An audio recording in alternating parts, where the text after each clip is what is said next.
Hello, friends, and welcome back to another episode of the Bikes for Death podcast. As always, my name is Patrick, and I'm your host. And right off the bat, I want to offer a sincere apology for how long it has been since my last episode. This episode was supposed to come out a week ago, and there's a long story behind the scenes that involves me going out of town and having car problems and getting stranded in another town without the ability to get any work done. And so I was just stranded for almost a week, and then I've been just dealing with all the repercussions from that and work and life. But all that aside, I am back and excited to be in your podcasting feed once again, this time with my guest on today's episode, Annabelle Bitterman, who was the first place women finisher of the Central Texas Showdown, and worth noting that she came in third overall. So a very impressive ride from Annabelle at this year's Central Texas Showdown. This is, in fact, her third Texas Showdown Series event. She has done East Texas Slowdown, Central Texas Slowdown, and this time she stepped up to the Central Texas Showdown. So for anyone who isn't aware, I host a bikepacking race series in Texas called the Texas Showdown Series. Now it's comprised of two events, East Texas Showdown and Central Texas Showdown. And coming in 2025 is West Texas Showdown. And something that very few people know about, in 2025, we also have plans to release a Arkansas Showdown. I know I've been getting a lot of questions about West Texas Showdown, and I'm excited to say we're making some excellent progress. I'm hoping to release all the registration details and everything at the beginning of 2025. And of course, we'll be releasing more information about the new Arkansas Showdown as well very soon. So lots of information about Texas Showdown Series is coming your way. I appreciate all the interest. I've already posted the dates on our Instagram page. So if you go to our Texas Showdown Series page on Instagram and look at our profile, all the dates are listed there. So you can go ahead, take a look at that and put those dates in your calendar. And on today's episode, we are going to be taking a deeper dive into the Texas Showdown Series, talking about mostly Central Texas and of course about East Texas Showdown as well. And we're going to be talking about Annabelle's journey into cycling, her experience as a relatively new cyclist, and her experience on the Texas Showdown Series. I met Annabelle in her house in Austin, and we pulled up a couch and had a lovely little chat. And I can't wait for you to hear it. But before we get to it, let's take a moment to thank the people that made today's episode possible, starting with our latest batch of patrons. So this week, we'd like to thank Pierre Delco and Ryan Staffen for signing up to be sustaining members of the Bikes for Death podcast. Your support is extra supportive this month with these unexpected car bills, so thank you. And if you appreciate these episodes and want to show your support, you can do so over at patreon.com/Bikes for Death. And today's episode is also brought to us by Follow My Challenge. All right, everybody, welcome back to the podcast today. I got Jeff from Follow My Challenge, and Jeff, right off the bat, you guys came out to Central Texas Showdown this year all the way from South Carolina, and were there on site to meet racers and showcase your software in real time. And it was great to meet y'all and great to have y'all out at the event. And so right off the bat, I just wanted to say thank y'all for coming out and supporting that event. And that way it was, it meant a lot. I really appreciate it. Yeah, thanks, Patrick. The feeling's mutual, and we were super excited to be out at Central Texas Showdown. Like I mentioned when we were out there, it's the first time we've been invited to be at the event, and it was cool getting to connect with some people in the community and show what we're capable of. So we're really grateful for that opportunity. Heck yeah, dude. Now we'll just have to get you back for future events too. I'm spoiled now. Yeah, I knew we were signing ourselves up to come back to Texas a few more times, so we're okay with that. Awesome, dude. Awesome. All right. So, I was thinking like most people are going to be really familiar with Follow My Challenge as a mechanism for dot watching. But I was wondering if you could give us an idea how the process works and some resources that are available to other race directors that might be interested in tracking their events. Yeah, absolutely, Patrick. So for, the majority of the events that we work with, the event directors, they want us to work directly with the participants to provide mapping and collect the tracking information necessary for the cell phone devices, but then also determine which participants need rental devices. And so to do that, we create a custom form to gather the information from the participant, and it removes the event director from having to be part of the process or the middleman in the process, and allows them to focus on really what they want to focus on, which is putting on the quality event. Any questions related to the mapping or any questions about the trackers or the tracking software, we handle that directly so the event director can focus on what they need to focus on.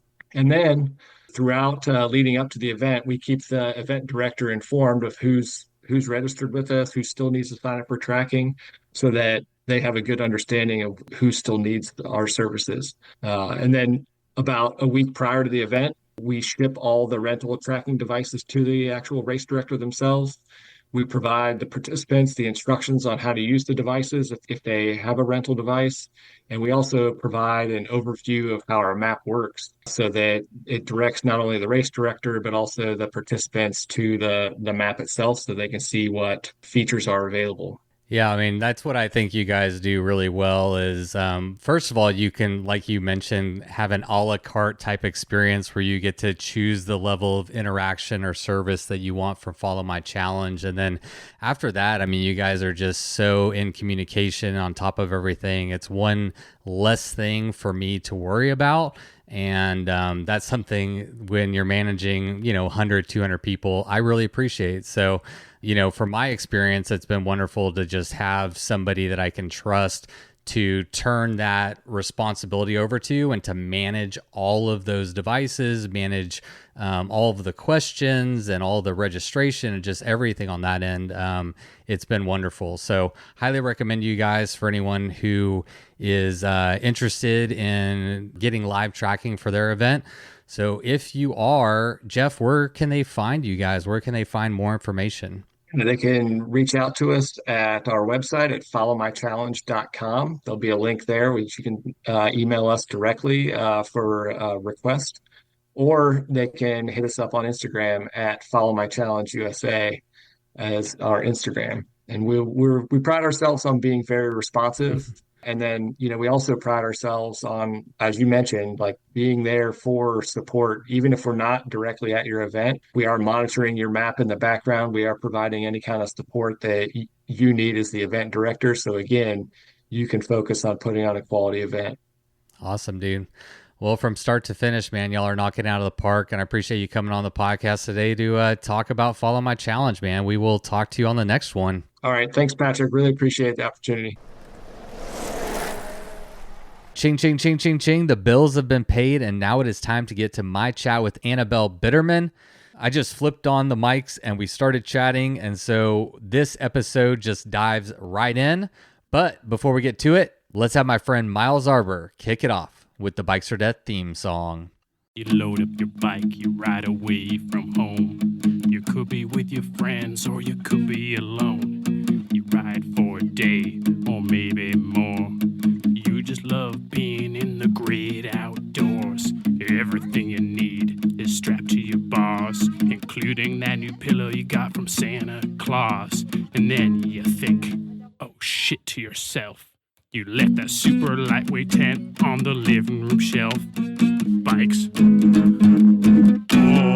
death. Bikes or death. Podcast. I do like leaving from Castell, and I really like all the small towns that we go through that I would never really experience outside of a race like this. Yes. Like Utopia. Yeah, Utopia. That's a great example. That's one of my hopes, and I say with the Showdown series is I want to show even Texans parts of Texas that they've never seen before. You know, like that's one of my goals is to find the littlest towns and be out there, you know. And it's interesting because like I have ridden a lot of the areas out there at like various times in my life, but like never like I plan my rides, I guess, more surrounding towns like Kerrville, where I'm like, okay, that's a guaranteed refuel, and like I know what to expect in a town like Kerrville. And so like having a town like Utopia that I'll hit at like 2 a.m. or like 1:30 in the morning, I'm like, that's definitely more of a unique experience. And like I've not seen this part of Texas in its like nighttime or like its most authentic time. Yeah. So I mean, it is cool.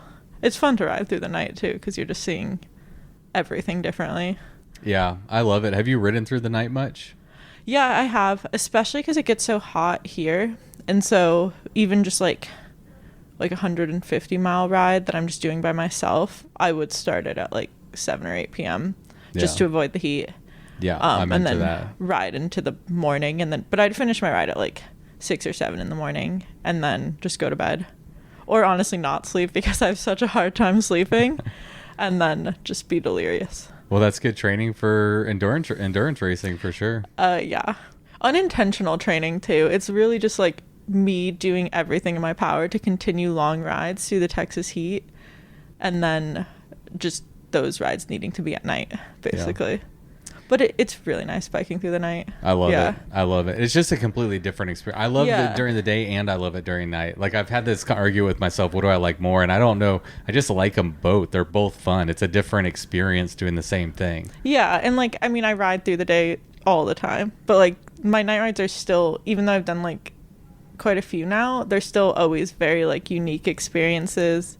And like the time passes so much differently. And I'm just because you have to live in this little bubble of your light. You know, you don't have all the distraction of scenery, I think. So, like, it's just I don't know, time is a weird thing. Yeah, and, like, for some reason, it's, like, I never see really the moon traveling over me. Like, I'll notice the sunrise and, like, the sun's progression throughout the day, but I don't really notice, like, the star patterns or, like, the moon's pattern throughout the night. So I'm really just at a loss for what time it is at any given time. And I like really feel like I experienced that through this race because like every point in time that I hit was at a completely different time than I was expecting. And then I'd like finally check my bike computer when I'd get into like a spot that I was planning on stopping at for a while and be like, oh, it's like 2 a.m. Like, what am I going to do in this town at 2 a.m? So I was like, okay, I'll just continue on. Were you going faster or slower than you anticipated? Way faster. Yeah. That's awesome. Yeah. Like, I was planning on not getting to Kerrville until like 11 in the morning, and I got there at like 4:30 in the morning or something. No, I think it was 5:30 because we were like, what's going to be open at Kerrville at 5:30 in the morning? And we found like a gas station and then obviously the Whataburger, which is 24 hours. Yeah, that's clutch. Yeah. So, but everything else, I was like Harper and like all those other little towns, I was hitting so early that I'm like, I'm just gonna keep going. No, that's there's awesome. no point in stopping. Your Instagram stories were pretty funny. It was like, I'm feeling surprisingly well. Yeah. Your next one was like, still surprisingly feeling well. I was surprising myself consistently throughout that race. Yeah. So that was pretty nice. That's always a good feeling because you don't know until you go and you're like, all right, what's going to happen? And you don't know how your body's going to respond. And like for ETS, I was feeling a lot worse than I was expecting to. And I think part of it was like attributed to all that mud. Oh, man. And so I was just like putting out more effort than I was expecting. Right. And like, honestly, I did go into that like not considering myself racing at all. So I reached that like store that's open pretty late or maybe 24 hours. At like the halfway mark for the Slowdown. Oh, yeah. They had a restaurant and I got there early enough that the restaurant was still open. But then I was like, I don't feel well and I'm too afraid to like go off into the night by myself, especially if the conditions are going to be the same as they were in the first half. So then I was like, I'll just hang out in like a post office until the sun comes up. Cause like, yeah, I was like anything to like complete the ride rather than like make it too far into the night and just be miserable. Yeah. But then this time all my like sleeping plans or all my stress about how my body was gonna feel, they were like pretty much mute points because I was like, I feel good. That's amazing. I know. Cheers. Thank you. Annabelle Bitterman, welcome to the Bikes for Death podcast. Right. Yes. You did, that was a good overview of some of the highlights from CTS this year. Yeah. But I actually don't know you, really. I know you as a person who keeps showing up for my races and doing quite well. But this is our first time to like really get to chat, and so I want to get to know you a little bit before we like dive too far into like all the Texas Showdown Series stuff and CTS. But first, I want to see if you can help me solve a mystery. Yes. So we're on Hemp Hill Road. I don't know if I want to put your address out on. Yeah, dox me. Yeah, well, I'll edit that out. But we're in a we're in a part of, like, I've been here before. I've been to this park before. Yeah. And I'm trying, like, is there another bike packer that you know that lives close? Like, does Kuya live close to here? Do you know? Oh, I have no idea if Kuya lives here. A lot of people live, though, within like 2 miles of this house. Okay. It's really, really wild. I know I've done a pie. It might have been with like Tyler Wacker or Kuya or somebody else. I've done a podcast because I remember having the same thought as when I drove by this park out here. Is like, oh, maybe we could like chat at this park out here. You know, today is super windy. I drove here. It was crazy. Yeah. It was like just white knuckling the steering wheel because the wind kept like blowing the car off the road. Like, it's wild. So not a great day to record outside. But I was going to do like a little bit of a longer ride today, and it was like max gusts of like 31 miles an hour. And I was like, no, I'm just going to keep it short. So... Bike ride today. So you told me that you might be hungover today. Did you how are you feeling? I was okay. So I was really ambitious about my plans. Like, honestly, since I just got back from Colorado like 2 weeks ago, and since I've been back, I've gone to bed at about 9:30 or 10 every single night. So like last night I had more than 2 parties that I was like, oh yeah, like I'll go. 2 parties I was for sure gonna go to, but then I was like pretty ambitious about all my plans. I went to one party and I was home by like 10:30 but I did drink still. I'm also on antibiotics, so oh no, antibiotics that I can drink on. I had my nurse friend check, but I think it just like made me tired more than anything else. Yeah. So no, it was not as lively as I was hoping for. So you got a good night's rest, woke up feeling fresh and ready to go on a bike ride. Well, I also didn't realize that the time changed last night. Oh, it did? Yeah. I didn't know that. So I woke up at like 9 and I was like, what the heck? Like, why do I feel so good right now? Oh, so interesting. And it was actually 10. So we got an extra hour of sleep last night? Yeah. That explains so much because I woke up like an hour before my alarm. Yeah, exactly. There you go. And I kept trying to go back to sleep, and I was like, I guess I'm not tired. I had no idea that the time was changing until like around 3 p.m. yesterday. And so when he's supposed to Instagram, we'll all have no idea that what's happening. Well, it's so annoying too because like I hate changing my car time. And so like the entire time I was living in Fort Collins, I didn't change it because I'm like, I'm coming back to Texas eventually. So like it'll just like change back to the right time. And then again, I was back home for 2 weeks and now I have to change my car time. Else I'm just going to be confused for 6 months. But what was your ride today? What did you do? So I have a friend who moved away. He's back in town and actually staying in one of the downstairs apartments. And so him, me, and then another one of our mutual friends, we just did like a Mount Bonnell classic little mini teardown hill ride. Okay, so we've heard of the hill down from Hannah. The teardown. Oh yes. My gosh, I said hill down, didn't I? Yeah, the teardown from Hannah. Yeah. Yeah, and it's like your classic West Austin route that if you ever like at a loss for what to do, you're like, all right, this is pretty much always going to be low traffic. You'll get like 2,000 feet of elevation if you do the full thing, and like it's very easy to get to from this house. So that's my go-to if I'm trying to find something easy. So how many miles did you do today? Oh, like not even 20. Yeah. How's your body feeling? So so it's the 8th, oh no, today's the 3rd, I can see. So I mean, what are we? We're like exactly a week out. Exactly a week. Yeah. I finished at like 11 p.m. last week. Or no, I would have been done. Okay. Yeah, because it's Sunday, not Saturday. Oh, yeah. You were chilling on Sunday. Yeah, you finished yeah. on Saturday, 8 days ago. It's interesting. I got really bad saddle sores, which is why I'm on antibiotics. Oh, 'Cause wow. they're so bad they got infected. Yeah, those are real bad. Yeah. So I was off the bike because of the saddle sores, not because of muscle fatigue or any other thing. I was like itching to get back on the bike. Then I rode yesterday and I felt way worse than I was expecting to, considering how like well I feel when I'm not biking. And then today I felt better, but like we were really When you say taking it not easy. well, is it just the saddle sores or just like body fatigue still? No, it's like, I mean, I haven't done enough of these ultras to know how my body is like consistently know how my body is going to recover. Right. And it felt like I felt fine when I was riding chill, but if I would try to like put in any type of effort, I just felt like my power would immediately run out, and then I would be like on sort of like jello legs. Like the same way that I feel like if I'm on a really long ride and I stop eating for whatever reason. You kind of bonk. Yeah, it was like bonking, but like I've been completely fine with like calorie intake, and I've not been riding very hard. Well, I've not been riding at all. So I was like, I don't really know what that's from. But today I felt better. But also we really took it easy. Who'd you ride with? My friend who's back from Baltimore, and then another old, like, one of our mutual friends who are both stronger than me. But like, yeah, one of them's on my bar bike. The one who's visiting is on my bar bike, so like he can't ride hard. What's a bar bike?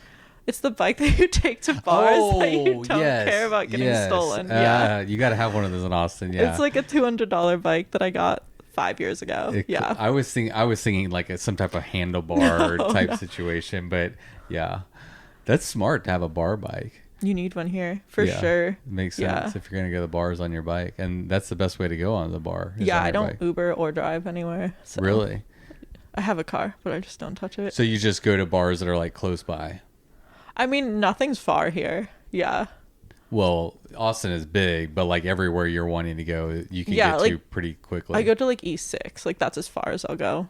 How far away is East 6 from here? I'd say it's like 3 miles max. Yeah. It's like That's not perfect. far. Yeah. That's perfect. Well, yeah. It is really hilly, getting though. there is no problem. It's getting home that you have to worry about.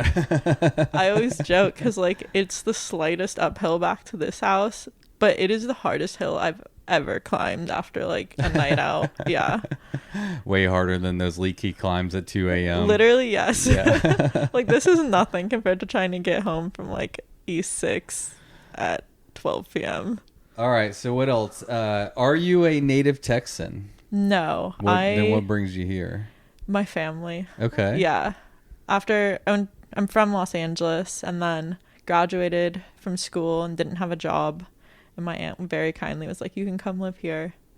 And then I got a job immediately, and now it's been like almost 6 years. Oh, wow. Yeah. So you're getting ingrained into the swing of things here? Yes. Yeah. What do you do for work?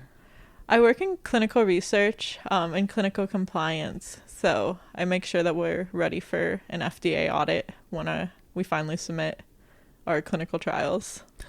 Oh, so you're kind of fact checking everything to make sure, nothing, not so much I's weren't dotted, basically, T's weren't crossed. Yeah, it's slightly more interesting, I will say, but it's like not super interesting for sure. It wouldn't be a great job for me. No, it's definitely like some busy work and then trying to figure out how we can fix problems, I guess, which that part's more fun. Yeah. But do you work from home or in the office? I work from home. Oh, yeah. Wow. Yeah. So you really don't need a car too much. No, my car will just sit for like months at a time. I loan it out, like I like force people to take my car sometimes because I'm like, to drive it. Yeah, it won't move otherwise. So when did you get into cycling? Like, have you always been an athlete? Have you always been a cycling? Like, when did you get into all this? No, I mean, when I moved to Austin, I was doing like a lot of social cycling only on my bar bike, which is like a steel frame from the 80s with like down tube shifting. Oh, hell yeah. And then I seriously got into it, I'd say like 2 years ago. Oh, wow. And then because I just like can't be chill about anything, I just took it like I just was biking all the time. Like once I found it, and like Austin has such a good scene, so like not only was it like my solo time, it also became my entire social life. Right on. That's so cool. I love it that. became everything. Yeah. So what kind of riding do you typically do? Like what's a normal week, or what kind of riding do you normally do in Austin? In Austin, gosh, it's been like I've spent 5 months this past year in Colorado. Wow. And so I've only been back, like I got back the week before Showdown. You came back just for Showdown? Nice. Well, I'm gonna believe that. No, don't put that on the internet. That's the truth now. I was running out of free places to stay in Fort Collins. But you were house sitting? Is that? Yeah. Yeah. I had fortunately 2 different places. Oh wow. Yeah, and then finally all of that sort of came to a close. Also, I really, really hate being cold, and like the cold snap was just sort of looming. I could tell it was coming. Yeah. And then Showdown. I have to come back and vote. Yeah. Oh yeah, well, voting. Yeah. Even more important than the Showdown. I'll say Right. that. Way more important than the Showdown. Exactly. This will come out. Let's see what it is today. Oh no, is the last day to vote no, it's the 6th. It's Tuesday, the 5th. The 5th. Okay. Yes. Yeah, I don't know if this will So we come can't out do by a the PSA 5th. on go vote I on might Tuesday. go vote Tuesday if this is coming. It might come out on Tuesday. We'll see. Right. If I can edit it all tomorrow and then put it out on Tuesday. The polls close at 8 p.m. Yeah. November 5th. Don't fuck around. Get Yeah. out there, people. And if you did get out there, good job. Right. Yeah. And I hope we're all celebrating. Hopefully everybody early voted too. So Okay. So when did you you just got into cycling like a couple 2-3 years ago? Yeah. And you were telling me about what riding is like in Austin. What kind of riding you like to do here? it's fun. I mean, my preference is always like gravel cycling, like hillier stuff, things away from cars and traffic, and like basically putting myself as deep into nature as I possibly can in like the day that I have to ride. But in Austin, it's not as easy to do that because it takes like a while just to get out of the cities, and then if you want to ride gravel, you either have to drive, which I hate driving, or you have to bike like an hour or more than an hour, honestly. So here it's like a lot of just biking with friends and other people and coming up with fun weekend things to do.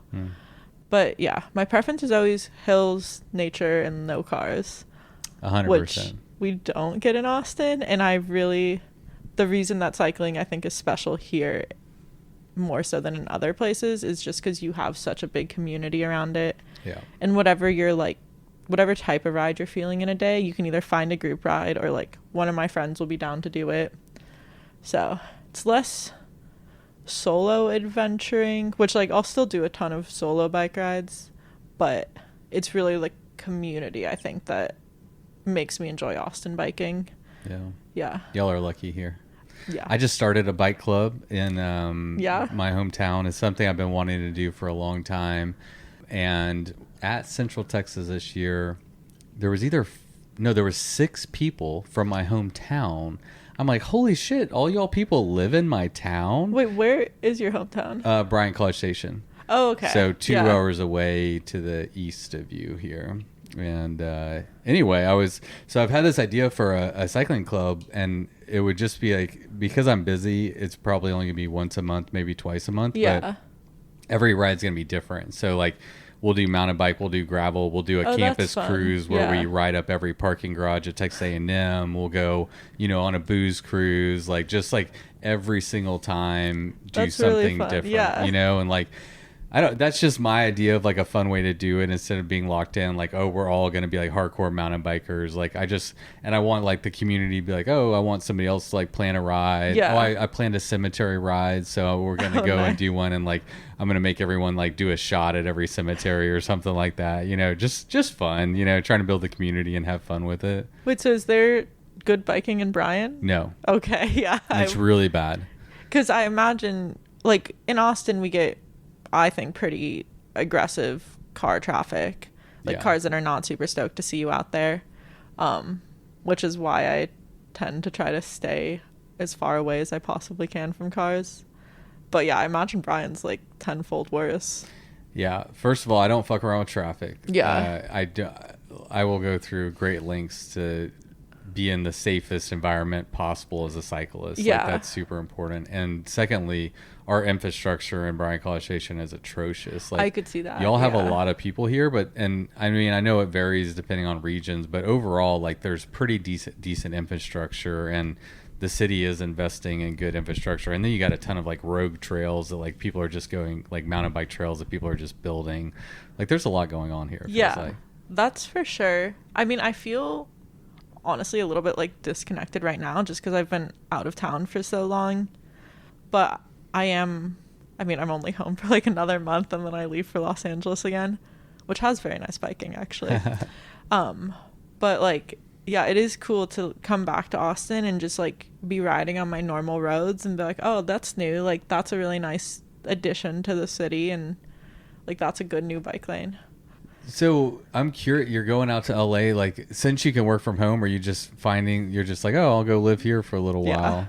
Yeah. That's exactly it. Like, I mean, honestly, I've been chasing nice weather, which my family still lives in LA, so I go home and I stay with them for winter, and I've done that the past few years now. Or maybe I've done that every year I've lived in Austin, honestly. And also, like, the cycling is so nice out there, and my family lives like pretty close to the base of some like Santa Monica mountains and stuff, and so it only takes me like, I think it's like 3 miles to be able to start climbing, and then I can just spend my whole day climbing up in the mountains and like go out to like Malibu and stuff. It's really idyllic. It's super nice. Why do you live in Austin? Like, it sounds like you live anywhere you want to, and you have a home base in California. Yeah, that's actually a really good question, and I've been struggling with that a lot. And like, I've spent less months in Austin this year than I have like outside of Austin. Yeah. So live is, I think, generous for how much time I've spent here, but I do really like the people here are just so great. Yeah. And my 2 weeks since I've gotten home from Fort Collins have been so fulfilling personally. When I came back from Fort Collins, I was like, oh, I'm for sure I've like maybe a few more months in Austin and then I'm moving. But now that I've been back like 2 weeks and I'm seeing all my friends again and seeing my family again, I'm struggling with like the idea of leaving. This happens every year. I'm like, I'm leaving Austin. Like, I hate the traffic. I hate the cars. I just like want to be somewhere super pretty and more like nature centric. Yeah. Even better cycling infrastructure, easier access to better cycling. Exactly. Like, Austin is great, but there's like, especially for like outdoor recreation and like cycling infrastructure and cycling access to the outdoors, it's like there's better places. Yeah, for sure. But then like I come back and I have all my people again, and I'm like, okay, yeah, I remember why I was here, and I remember why it's so hard for me to leave. I love Austin. Austin shows up so big for the all of my events. Everything too. Yeah. It's crazy. Like, even when I was in Fort Collins, there's the Foco Fondo, like one of my first weeks getting there, and there's like a huge Austin contingency there. So it felt like I didn't even leave home. I was just like, oh, I'm here, and like I'm just seeing all these people again. Yeah, Austin knows how to show up. Yeah, exactly. Yeah, y'all do have a great community, and it's really cool. I'm jealous. So what all, I think I know your Texas Showdown history, your resume, as it were. Let's see if I have it right. Okay. So you did Central Texas Showdown last year. I did the Slowdown. You did the Slowdown.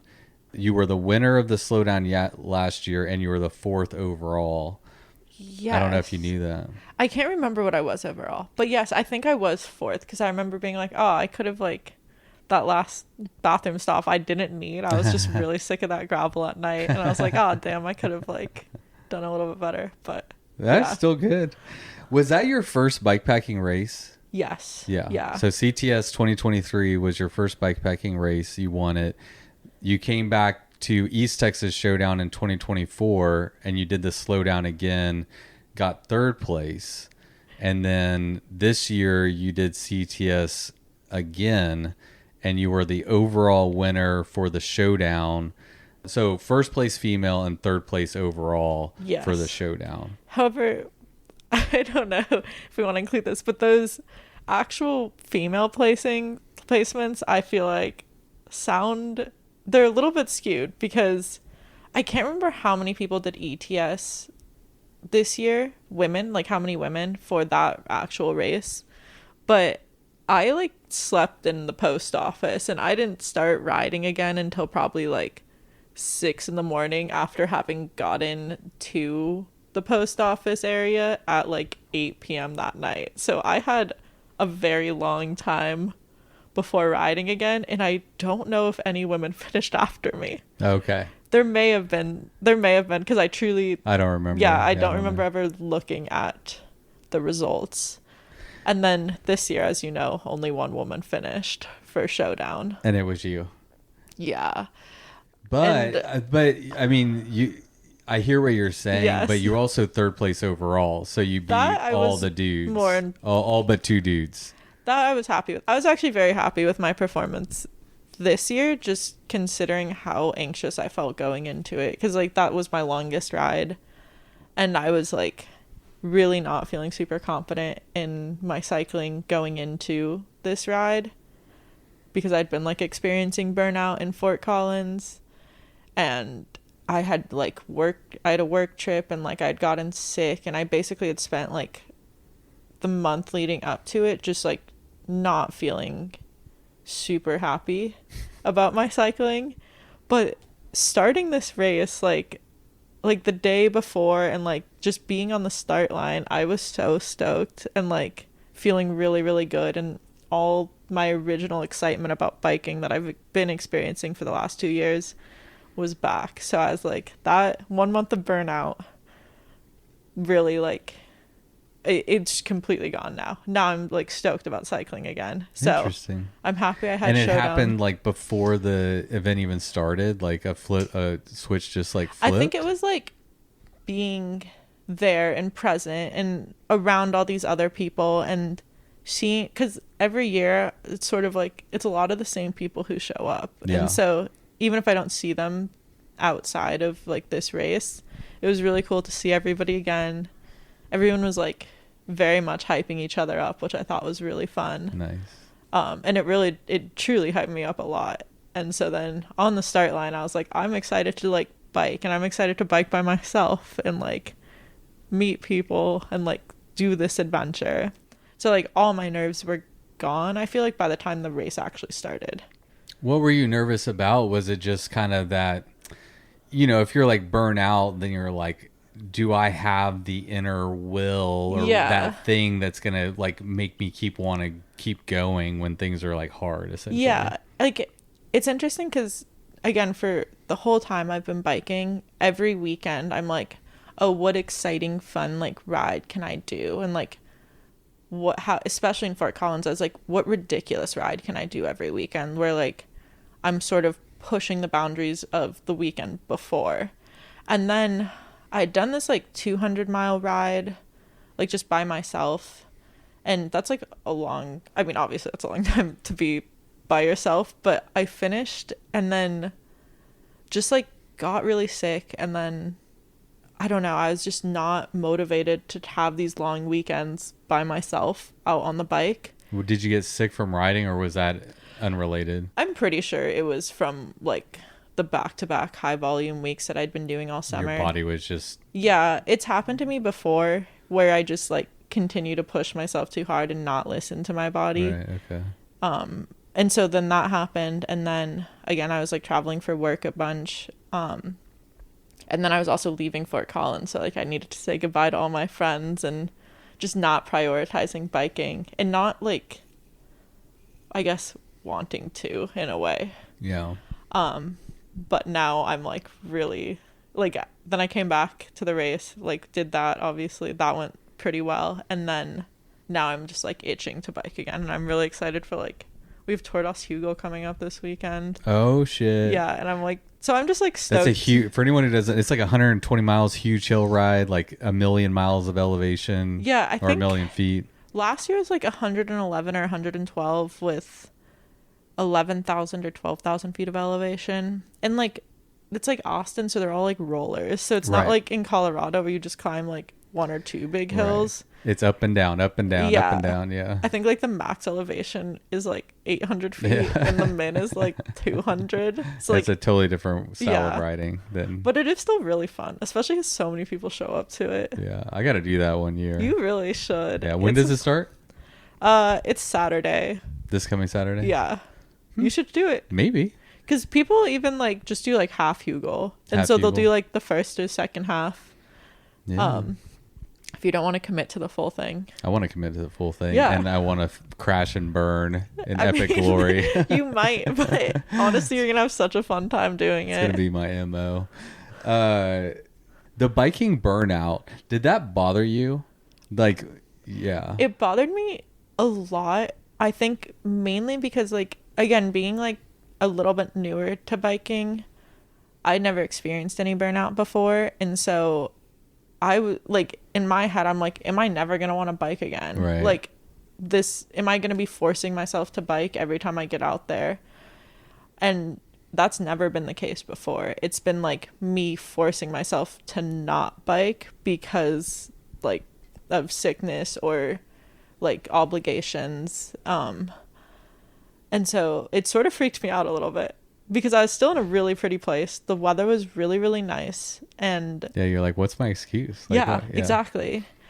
But no, that seems to have alleviated itself. And I can see like why I felt burnt out because I was biking so much and almost every single hour of that was solo. And it's just like I really like my solo rides, but it was like no socialization whatsoever because every hour that I wasn't working, I was biking for the most part. And like I'd work from coffee shops with people, or I would just literally not talk to anybody all day for like a couple days on end, which is not me. I'm very social. Yeah. Okay, so why did you decide to sign up for the showdown this year? Like, I mean, I know there weren't a ton of women in the field, but we do get, so far at ETS, we have 25% women, and at CTS, we had 25% women, which isn't like an amazing number. I want to keep growing it, but hopefully it's like the more women that do it, do the podcast and like spread the word. I'm proud of the 25. I just want to keep growing it. Stoked about, like, I think the 25 is a wonderful ratio. And then also like the fact that you have those like low down and then now the super low down distances. I think that's a great way to like introduce people into the overnight stuff if they like previously are a little bit nervous about it.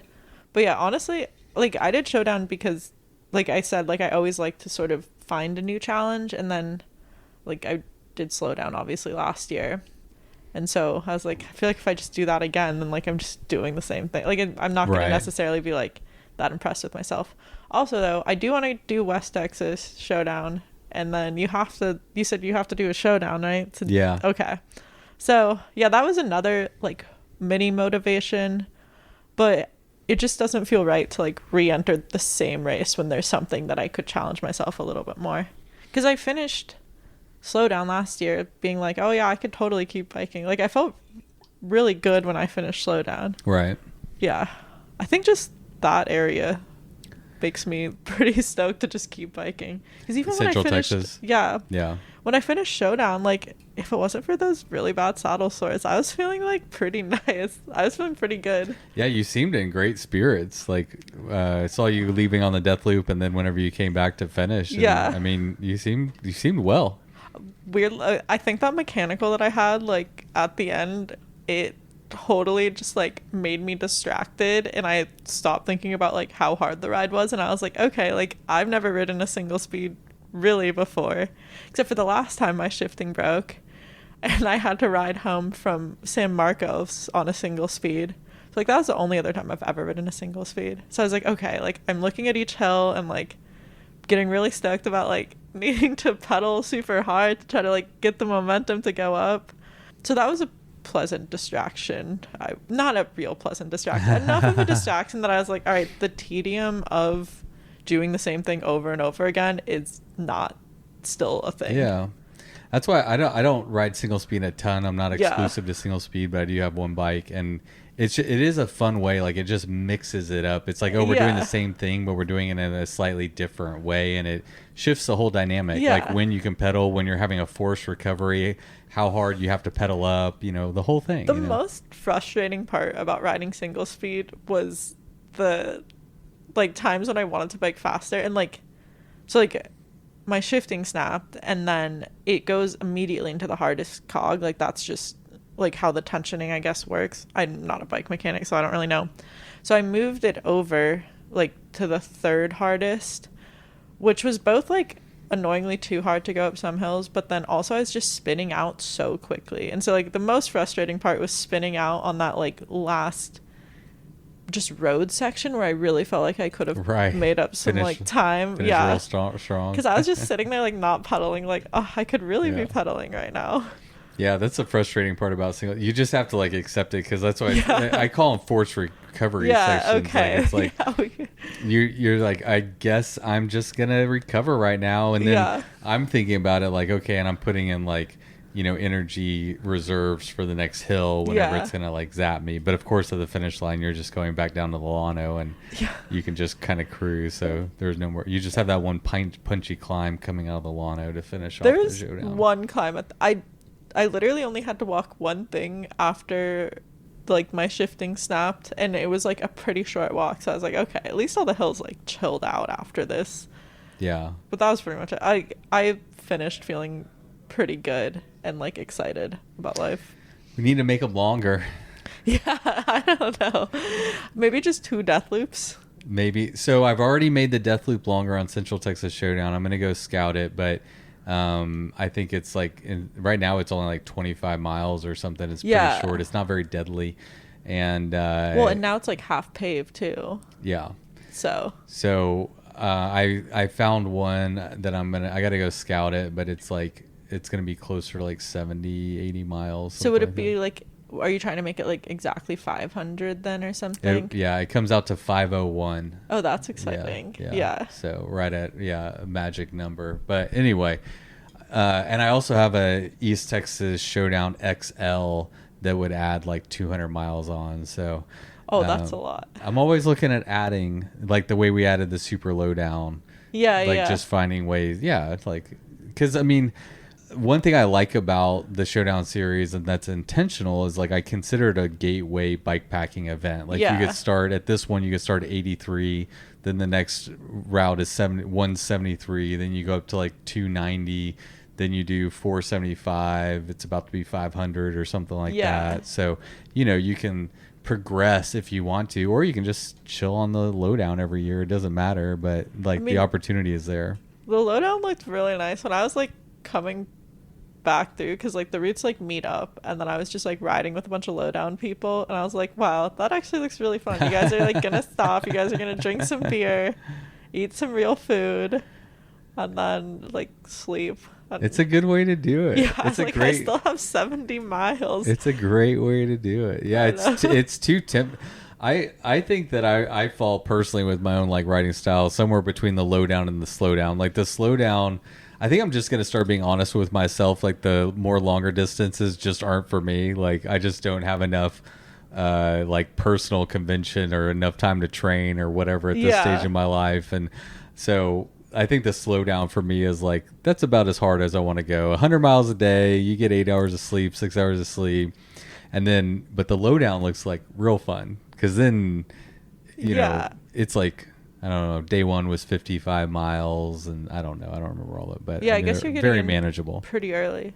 Yeah, I did something, I had like a 3-day weekend in Fort Collins, and I like credit card camped. I just like got rooms at each place, and I did a really fun like 3-day adventure and did my first like 14er, and every day I got in at like 3 p.m. and I like showered and I walked around whatever town I was in, and I was like, this is so nice to like feel clean at the end of the day, like to get a full night's sleep, like be able to leave whenever I want, And then also like the credit card camping aspect was weirdly just so nice.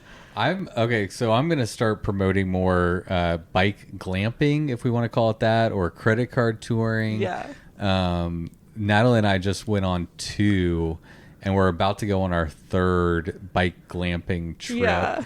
And they're like, she packed, like we both did, we packed like cute outfits. She packed a dress and like all of her makeup, and we rented like this super cute Airbnb A-frame in the hill country. It was just like so picturesque. And there's not enough people that are talking about how great it is to do that style of riding. I will say I kept my setup very minimalist because like day 1 I was climbing like 12,000 feet, and then day 2 I was doing the 14er.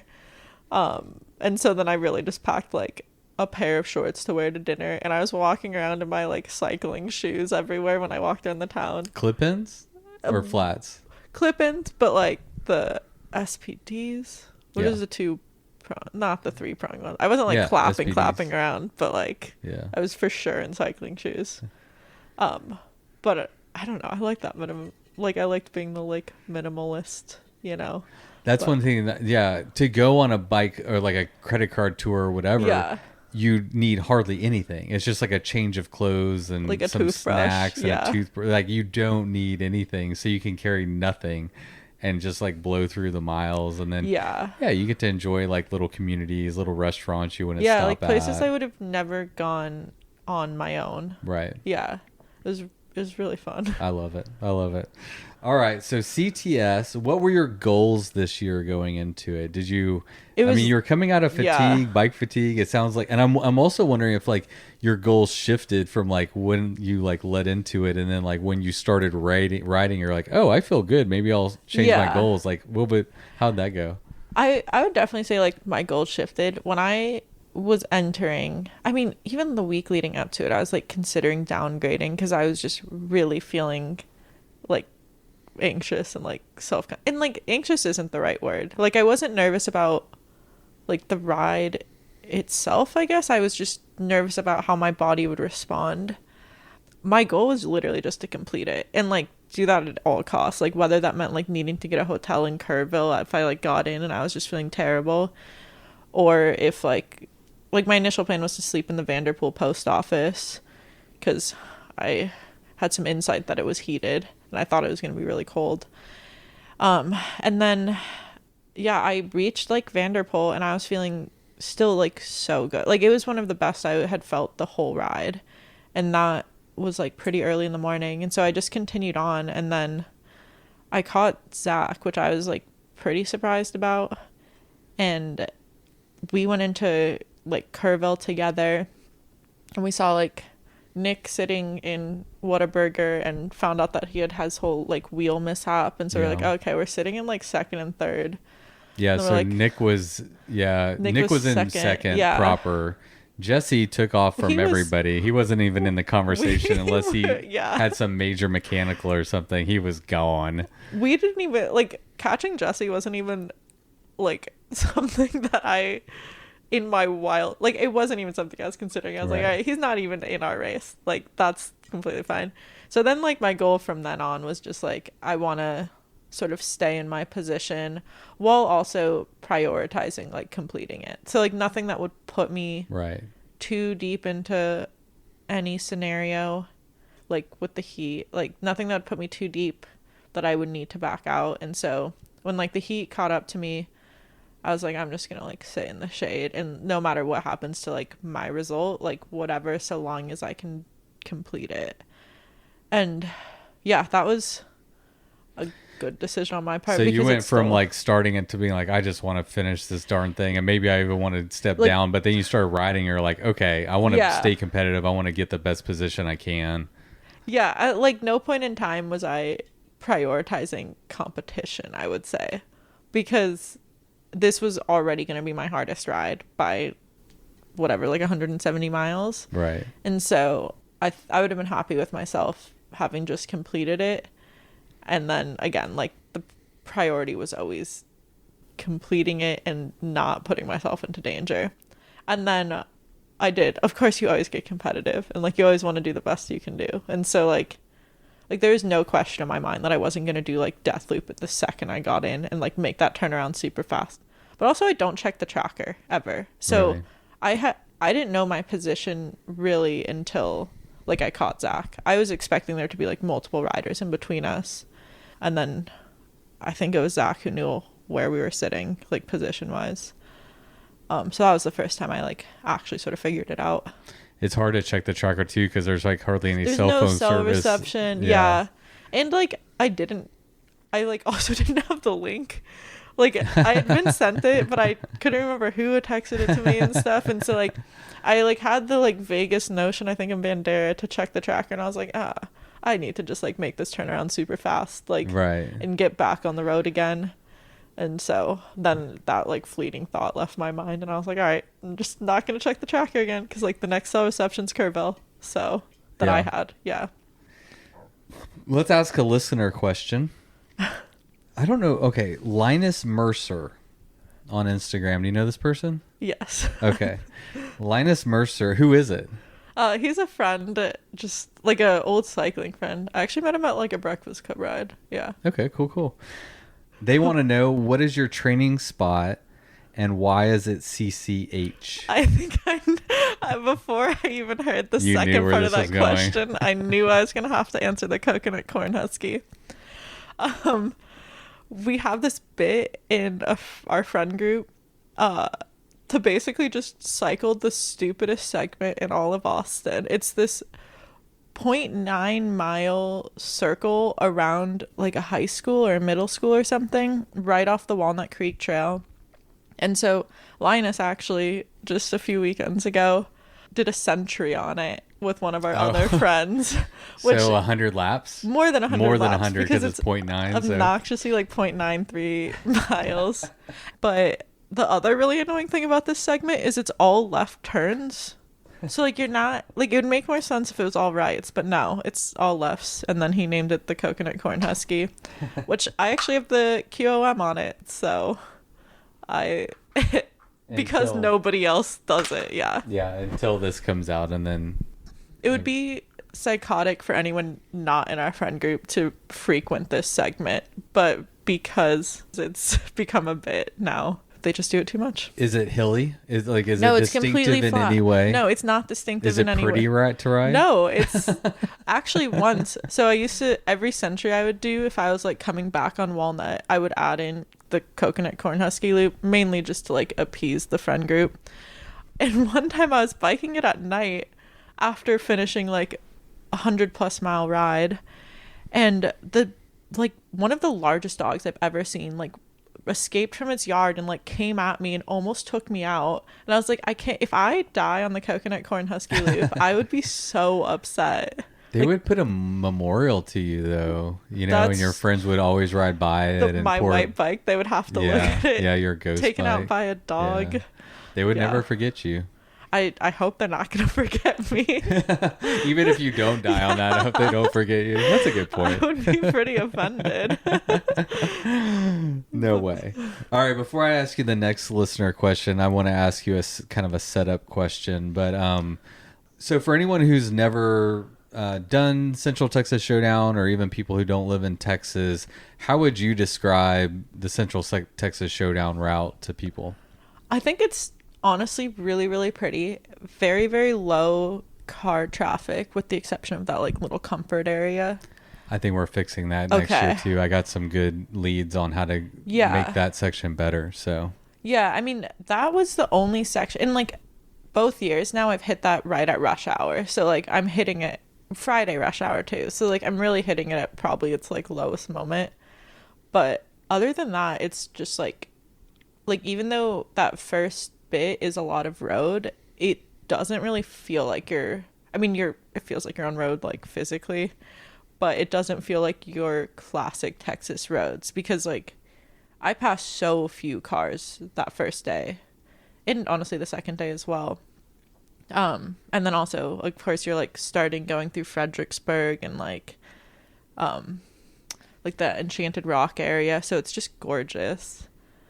And it is like it's pretty hilly. Every time I would like actually look at my bike computer stats, I was like, oh my God, I can't believe I've climbed that much today. Yeah, it's hillier than people realize. And you don't, I mean, in my opinion, maybe this was because I was coming from like Colorado, which was a lot of like long sustained climbs at like 2 to 4%. I feel like I didn't notice the climbs as much because they were a lot punchier and like more rolling. So it's hard to say what type of climbing I like more, but that was sort of nice because I wasn't just like sitting in a climb for 4 hours. Right. Yeah. Yeah. It's a different way to climb here. Mm-hmm. When they're short, punchy climbs, you have this like feeling of like, okay, I'm just gonna rush up it, kind of. Yeah, I'm more whereas like motivated to reach the top, if I go to the mountains in Colorado or something, or Arkansas, it's more like, okay, this is a 4-mile climb at a 5% grade. Get comfortable. Yeah. You're gonna be here a while. I mean, some of the climbs that I was doing in Colorado would literally be like, I remember there's one route that I did twice out there, and I like turned onto a road, and it's like, all right, your next turn's in 40 miles, and I knew all 40 of those miles were uphill. So I was like, okay, 40 miles. Yeah, I was like, this is gonna be a really long day. Yeah, we can't find that here. It's just not available to us. No, like I said, for Hugel, I think your like elevation difference from lowest to highest points like 600 feet, which is crazy. Yeah, that's about right. So one thing I'm interested to get your perspective on is, one of the things about Central Texas is that like the Showdown route in particular is about 75% paved, 25% gravel. And I just want to put that out on the record that it's not my fault that that area of Texas, they have paved They're over paving everything. Everything. Even, last year to this year, they paved stuff. They even, they're just going to keep paving it. And there's nothing, it's like, if you want to have a Showdown series that like highlights the different regions of Texas, one, you have to highlight hill country. Yeah. Two, I'm sorry that they've paved all the roads, but like, I can't do anything about that. But the thing that surprises me about a lot of the roads is that they're basically like what people would normally picture as like a very, very remote gravel road. It just happens to be paved. That's exactly how I feel. Like, again, I can't remember how many cars I passed pre-comfort, but I feel like it was less than 10. And that's like 130 miles into the race. Right. Yeah. So you have the benefits of a gravel road while also not having to deal with the washboards or sand. So what is your personal perspective on that? I'm curious to get somebody else's perspective, because like to me, I feel like when we talk about gravel, I don't necessarily know if like gravel is the thing we're looking for as much as it is remoteness, less car traffic, pretty views, like getting off the beaten path, like those kinds of things, I mean, when I say like gravel riding is my preferred riding, it's like, yeah, it is the things that like come with gravel riding, and that generally implies like I'm gonna be away from cars. I'm gonna be like in somewhere a little bit more remote, like a little bit prettier. But again, it's not necessary. Like the road surface at the end of the day is not my like priority. It's really finding those areas where I can not be around cars. Yeah, that's how I feel exactly. Like I'm not necessarily like, I don't need the surface to be gravel. I just want to be away from traffic. I want it to be pretty. I want it to be remote. And like the pavement is kind of a bonus, because I catch myself all the time whenever I'm out there being like, holy, I can't believe they paved this. Like it just doesn't make sense that somebody paved this road. It's like, it looks almost like a private drive going through a private property. It's super narrow, and you're like, is this even legal? It's like, it's just weird that it's out there. Yeah. I will say, like, in Colorado, at least, like, some of the gravel riding was, like, very much champagne gravel. I was like, this is literally just riding on a road. Like, I could ride my 25s on this. But some of the, like, more technical stuff, it added a different layer. Like, again, like, even if I was on, like, 100-mile ride that I had spent a very long time on because it's just so much climbing, I would get like distracted whenever I'd hit anything like a little bit more technical and not be stressed about like how much longer I had to ride. I'm like, oh, this is fun. Like this is a nice distraction. But that's where I like, If that was like for 100 miles, like technical gravel, I would be hating my life. It is fun to just have in spurts. Yeah, it is. Yeah, and then you like appreciate the gravel, and it like mixes up the terrain. Yeah. You have the gravel to like mix it up, and you're like, oh, this is fun. Yeah. Like, this is a different experience. Because I think like one thing people think when they hear like that much pavement, I think that they think people, cars, traffic, all those kinds of things. So what was your experience? No, I mean, like truly outside of that, like small comfort section, which I want to say wasn't even like 4 miles. I can't remember how long it was.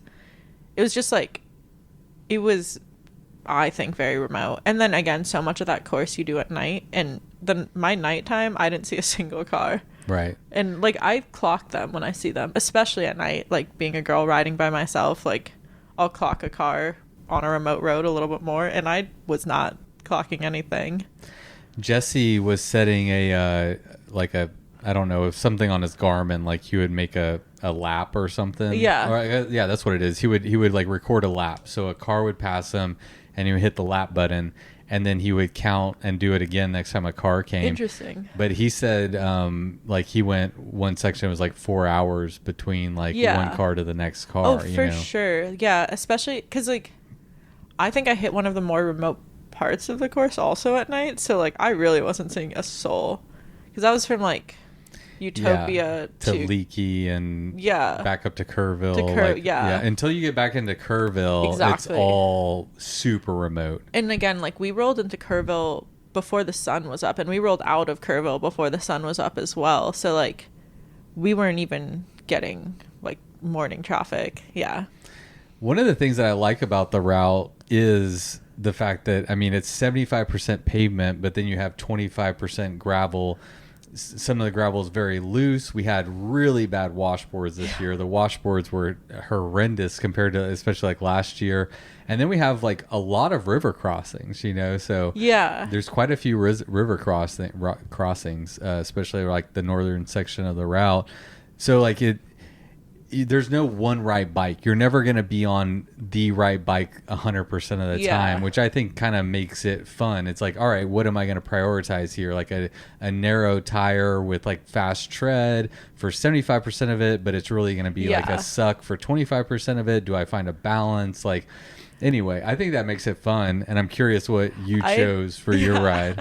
I definitely went last year. I want to say I rode 40s.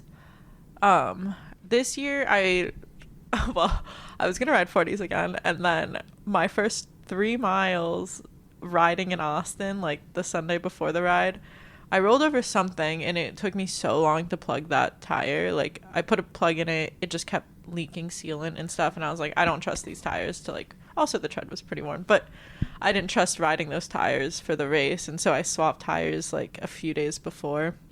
So I went from 40s, and then I decided to go down to 35s. Okay. Half out of, like, not wanting to, like, do a big search for the exact tire that I want. Like, the shop that I went to, I was like, oh, I like this tire. Like, I've ridden this before. Mm-hmm. This is fun. This is, like, fast on road.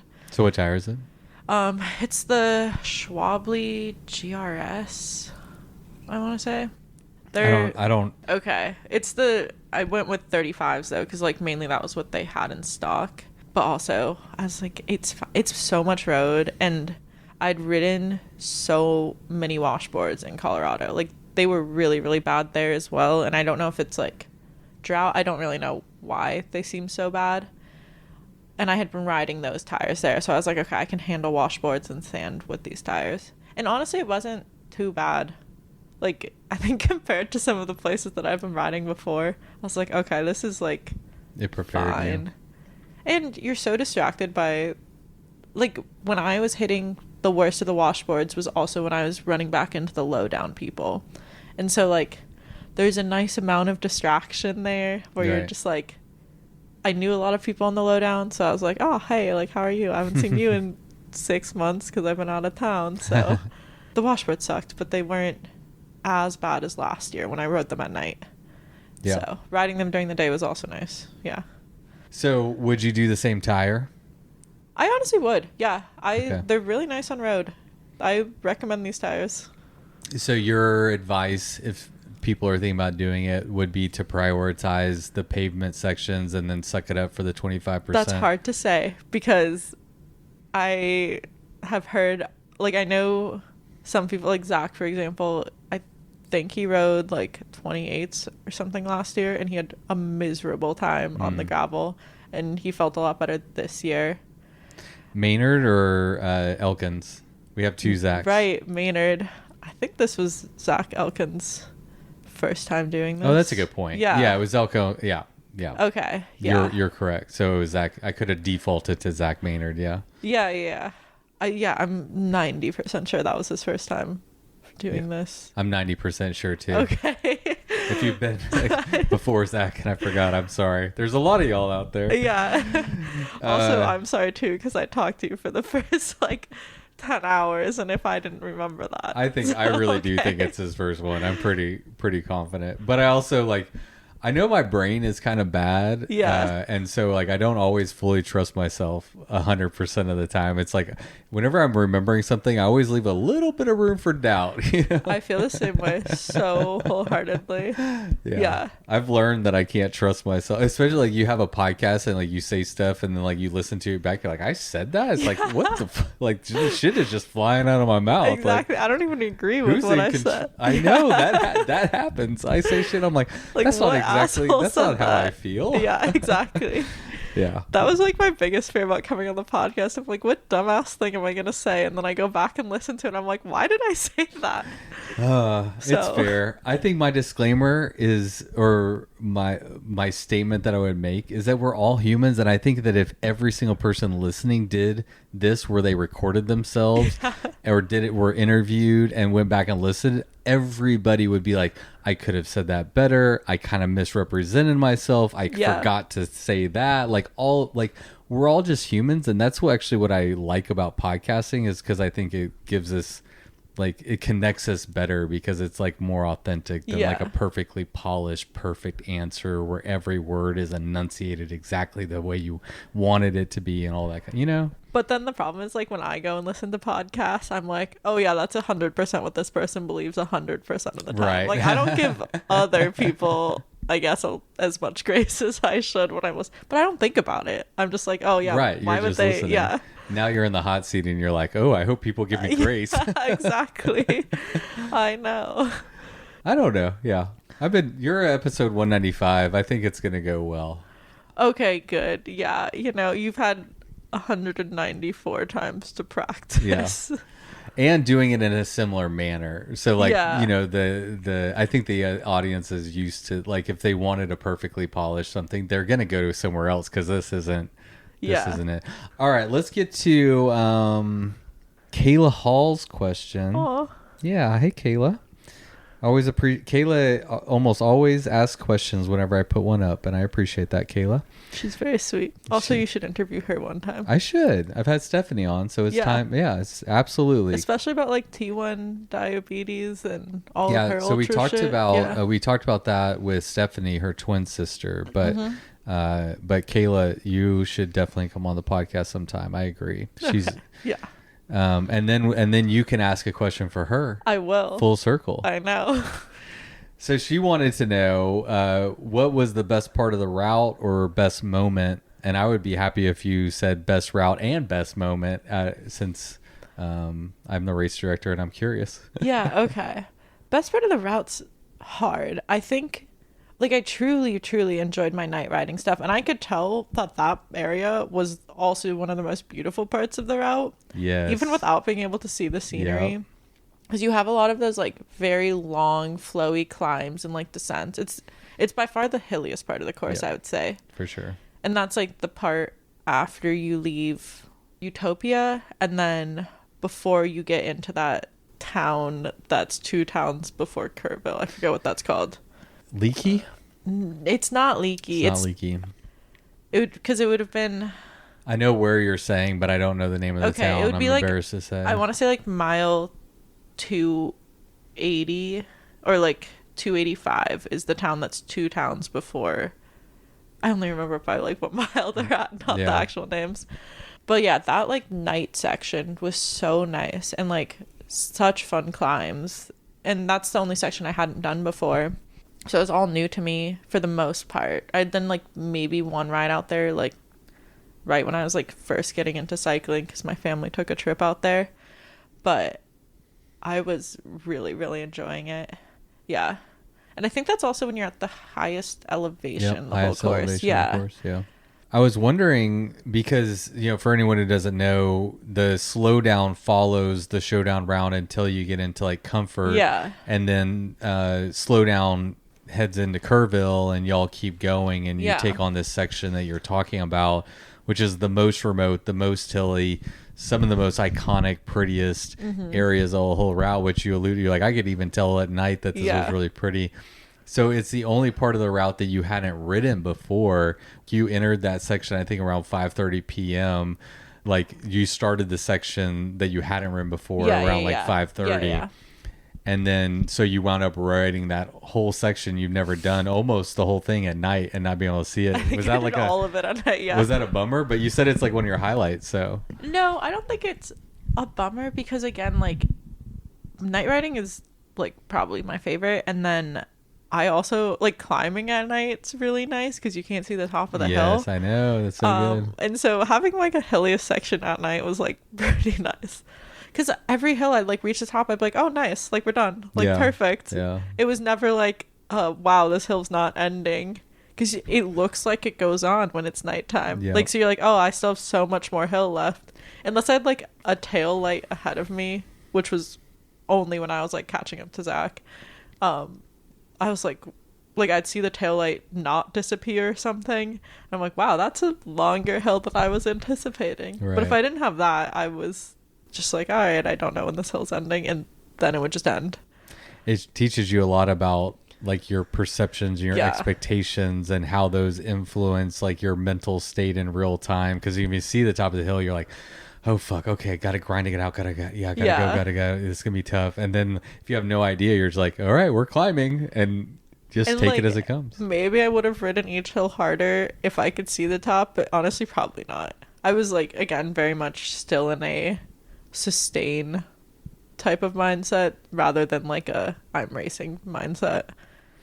So that was your favorite part of the route or your favorite moment? I think that was my favorite part of the route. Moment's also hard. It was this sounds bad. It was really nice catching Zach. It gave me a very good ego boost because he's a lot faster than me. But that was also nice because then I'm just like, all right, I've been riding by myself for so long, and like I do genuinely like riding by myself, especially at night. But it's like, okay, now we can like chat and like gossip and stuff, and then we're fine. Talk shit about the race director. Yeah, no, honestly, not at all. I think we were both having like a pretty decent time then. I have the stats from this is just off Follow My Challenge. Yeah. But it looks like you rode from mile 140 at 5:30 p.m. to a mile 160 at 3:40 a.m. where you caught Zach. So you caught Zach around mile 260. Yeah. Is it 260? Did I? Wait, you said 160. 140. I think you're right. Is it 260? Because it wasn't only 20 miles. No, it was 100 and. Oh, yeah, okay. Sorry. 120. I misheard. 120. Okay. 140 to 260. That's what it was. Okay. Yeah, that's dyslexia in real time right there, or ADHD, and I was distracted when I wrote that number. Yeah, to 260. So you rode 120 miles by yourself. At that point, you didn't know it because Nick dropped out doing a mechanical while you're on that section. So you were bumped up into third place overall at that stage, and then you caught Zach at 3:40 a.m. at mile 260. Okay, interesting. These numbers are fun. I like this because again, I wasn't checking any mile or time really. Yeah. Leading up to this. So I have a couple questions here. Yeah. First, I mean, you've alluded like you enjoy your solo riding. This is one of the most remote parts of the route. Yeah. Did you enjoy that 120 miles by yourself? A lot. Yeah. That was. I was feeling so good and so strong and like just so sort of stoked to reach each spot where like I was initially planning like a longer stop. Like Bandera, for example, I think that was our last like food refuel, and I was like, okay, I'll spend like a while in Bandera. And then I got in and I was like, okay, I'll just like eat a sandwich and turn around because I'm like ready to just keep going. And then Vanderpool was like another place where like all of those were solo and I was just feeling so good by myself. So yeah, I mean, that was really nice. So were you chasing Zach? No, because I hadn't checked the tracker at all. You had no idea. I had no clue. I thought we had multiple riders in between us, but also I thought everybody was way further ahead of me. Like I thought I was pretty much just sort of sitting around because I didn't. Well, actually, maybe somebody had told me the tracker stats at Comfort because we passed Lukenbach. We didn't stop at Lukenbach, me and Zach Elkins. And so I assumed everybody had passed us again in Comfort. And so I was expecting like a big group of people in between. But yeah, it was like a pretty big up. I was truly shocked. Because like even when I saw a taillight, I was like, that's not a taillight. Right. Like, that's a radio tower or cell phone tower or something. The amount of times I saw a radio tower and I was like, why is there a taillight right there? Yeah. I always hear about people chasing radio towers or cell phone towers. Yeah. I can't remember who it was. Somebody was talking about themselves. I can't catch them. Yeah. Like, what the heck? Like, yeah, those radio towers really look like taillights at night. Yeah. So what happened when you caught Zach? Like y'all were gossiping. Did y'all gossip about like how was he feeling? I mean, you said you were surprised to catch him. Like, yeah, I don't know if he was feeling super hot in that moment, honestly, but I was feeling pretty good. I was like, nice. This is a big like this really boosted me because also like now you're riding with somebody. Yeah. And then we honestly rode like pretty fast into Kerrville.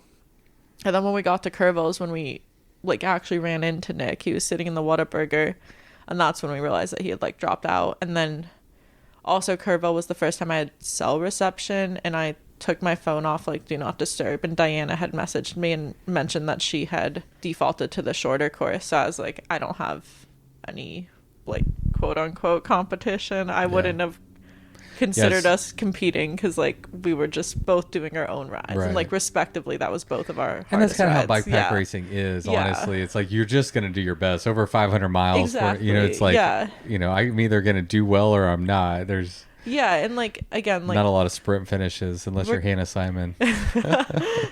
Regardless of how Diana was performing or like what route she did, I don't think I would have biked that any differently because like it wasn't competition between us. It was both us like being like, we're gonna do the hardest thing we've like ever done on the bike together. Yeah. So it was pretty nice. So for the listeners, Diana was the only other female showdown rider that signed up. So we need more women out on the showdown next year. I know. Yeah, we'll get them. Sure. We'll get them. We're laying the groundwork. Exactly. They're coming. They're coming. Suze 646. Do you know Suze? I think she might have been a rider at this year. I think she might have, because we had a Susan, I think, that was riding. So it might have been from her. But what and how much did you eat while racing? Oh, gosh. I don't do like gels or drink mixes. So it was pretty much just solid food. And then the only real food I ate was the Subway in Bandera. That was really good. That like sandwich was the best Subway sandwich I'd ever had. Which one did you get? I think I got a chicken teriyaki sandwich. Okay. Which the teriyaki sauce could have been a bold move, but it was actually really good. And then otherwise it was just like a lot of bars and then the Cliff Blocks with caffeine. And then honestly the other thing I did that I think was why I was feeling so good was I brought caffeine pills. And so it's like 200 milligrams of caffeine. Is that new for you to take caffeine pills? Yeah, I had never taken them before. So it was... Are you pretty sensitive to caffeine? No, not at all. Okay. I'll drink caffeine at like 7 p.m. and still be able to go to sleep. Because your stat on Instagram, you posted, I think, 1,200... That's what I think. I was trying to keep track, and I'm pretty sure that was my caffeine intake. So how much is 200 milligrams? That's like 400, or sorry, four cups of coffee, or 2 cups of coffee. I think it's 4. 4. No. I think it's 2. Sorry, I think a cup of coffee is 100 milligrams. milligrams. Yeah. And so if you had 1,200, that would have been like, oh God, that would have been like 2. that would have been 12 cups of coffee. Yeah. 12, you're right. 12 cups of coffee. Wow, that was some terrible math on my part. It doesn't seem like that much. No, actually, now that you break it down like that, it does. Especially considering the fact that I will drink, like, in a normal day where I'm just working. Not all the time, but I will get up to, like, basically, like, 6 cups of coffee. Oh, I drink way more than that. Okay. Yeah. I drink a stupid amount. Yeah, exactly. So my body was fine. I just like really spaced out the caffeine because I was afraid of like, you know, the peak and then the caffeine drop. Yeah. But no, honestly, now that you say it like that, that's not that much caffeine. I just took all the caffeine pretty much at night. Right. And then... So it was in a condensed period. Well, actually, not even. I think I took 3 caffeine pills when it was still dark out. And then, because it was like right as sun was setting in the middle of the night and then just pre-dawn. To keep it going. Yeah. Oh, that's the other question. Sleep. You went into this like unsure if you were gonna maybe stay at the post office. Yeah. You said, and what town was it? It was Vanderpool. Vanderpool.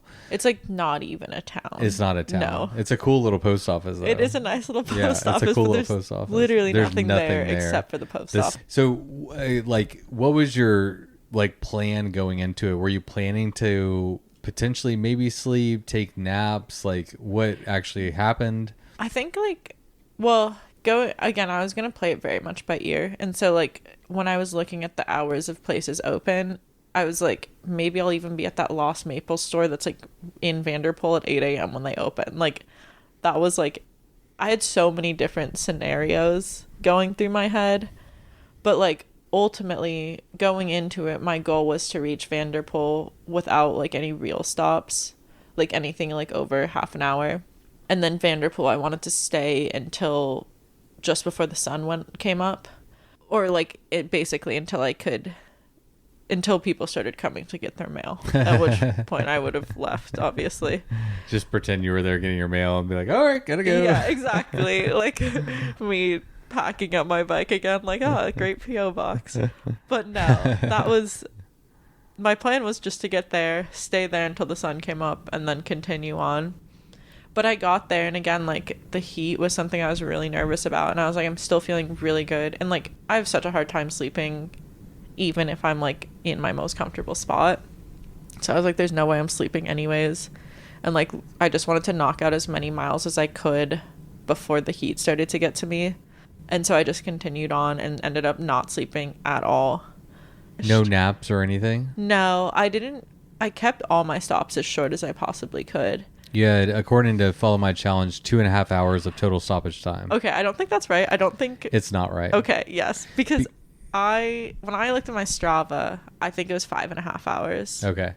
Yeah, it's all weird because like when they ping versus when you're moving, and when like how often you have your device set to ping, and so it's never going to be 100% accurate. Exactly. Yeah, your Strava file is going to be the one that's actually accurate. So and 5 hours. Yeah.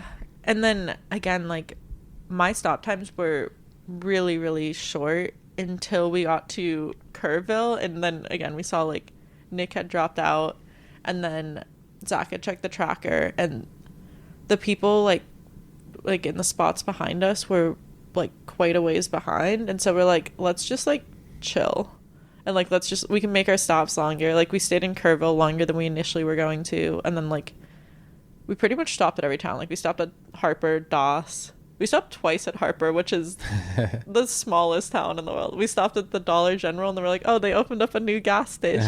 Better check it out. And so then we walked to the gas station, chatted with the guy who works there, and then continued on. And then Doss, we stopped for a while. Zach got French fries, and they were truly some of the best French fries I'd ever had in my life. And then at Doss, again, we like stayed for way longer than we would have, I think, if we were trying to catch the person in front of us or trying to like flee from the person behind us. But we like yeah, we just wanted like french fries and to chill. And then again, the next stop isn't until Dos Rios. And then the next stop is like finishing. And so then, yeah. So you were saying that even when you finished, you still didn't take a nap? No, when I finished, I was wide awake. And I don't think it's the caffeine. I think it was just like the toll that I took on my body. Yeah.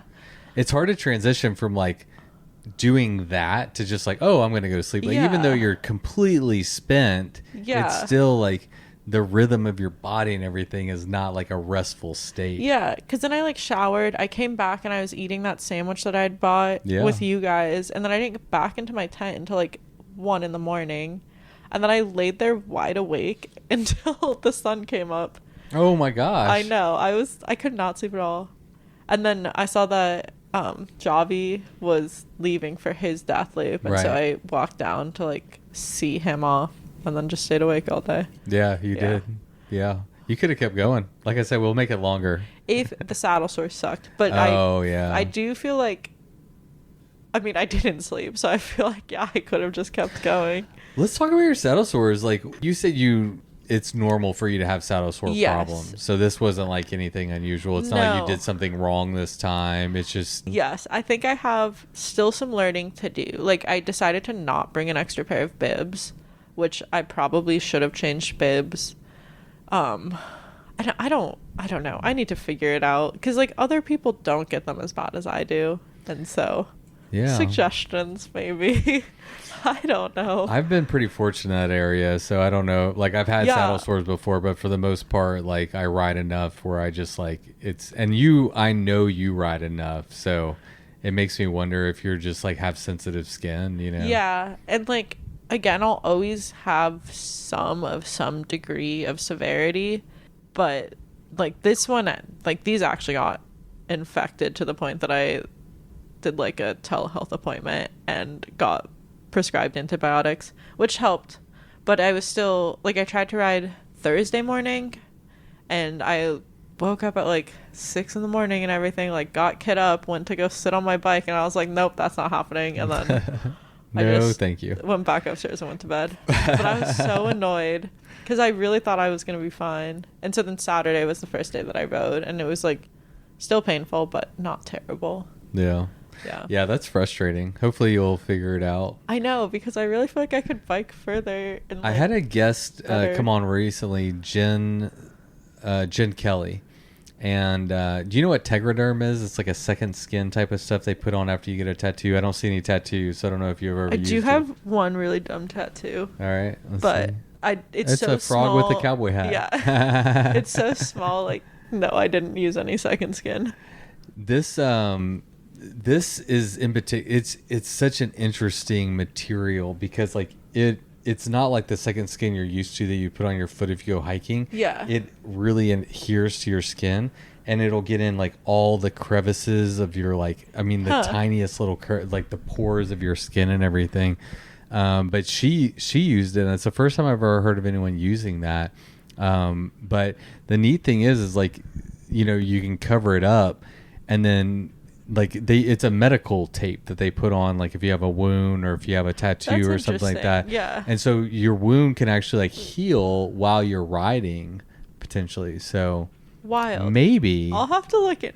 Did she use that for saddle sores? Yeah. Okay. Huh. Riding across America. Wow. Okay. Yeah. She's more experienced than I am then. Yeah, maybe. I don't know. I mean, I'm just like a receptacle. I just get all the information, but it's one of those things where I haven't had to personally try it, but it is interesting. I'm putting out there because I want more people to try it and tell me if it works. But we'll just, as a community, we'll do a scientific test and figure out what the best option is. I know. Scientists need to work on this. Yeah. Let's stick them on this issue. I need a scientist on the podcast. Definitely not me. Okay, so what happened to your derailleur? So that was like one of the things. Your ride actually went pretty well, it sounds like, overall. Really like you had a great ride. Yeah. 3rd overall. You're catching up to Zach. I mean, you're feeling great. You didn't have to sleep. But at one point, I know you come into the Bullet Grill with a broken derailleur and you're riding single speed. Yeah. So when did that happen? How did that happen? I think that happened like 30 miles from getting back to the Bullet Grill. So like I had that like last little 30-mile section all on a single speed. I don't think it really impacted me timing wise that much. And then again, it was like pretty level hills going, like finishing the course. So I don't know how much I would have shifted anyways, but it definitely added a component of complexity to that ride.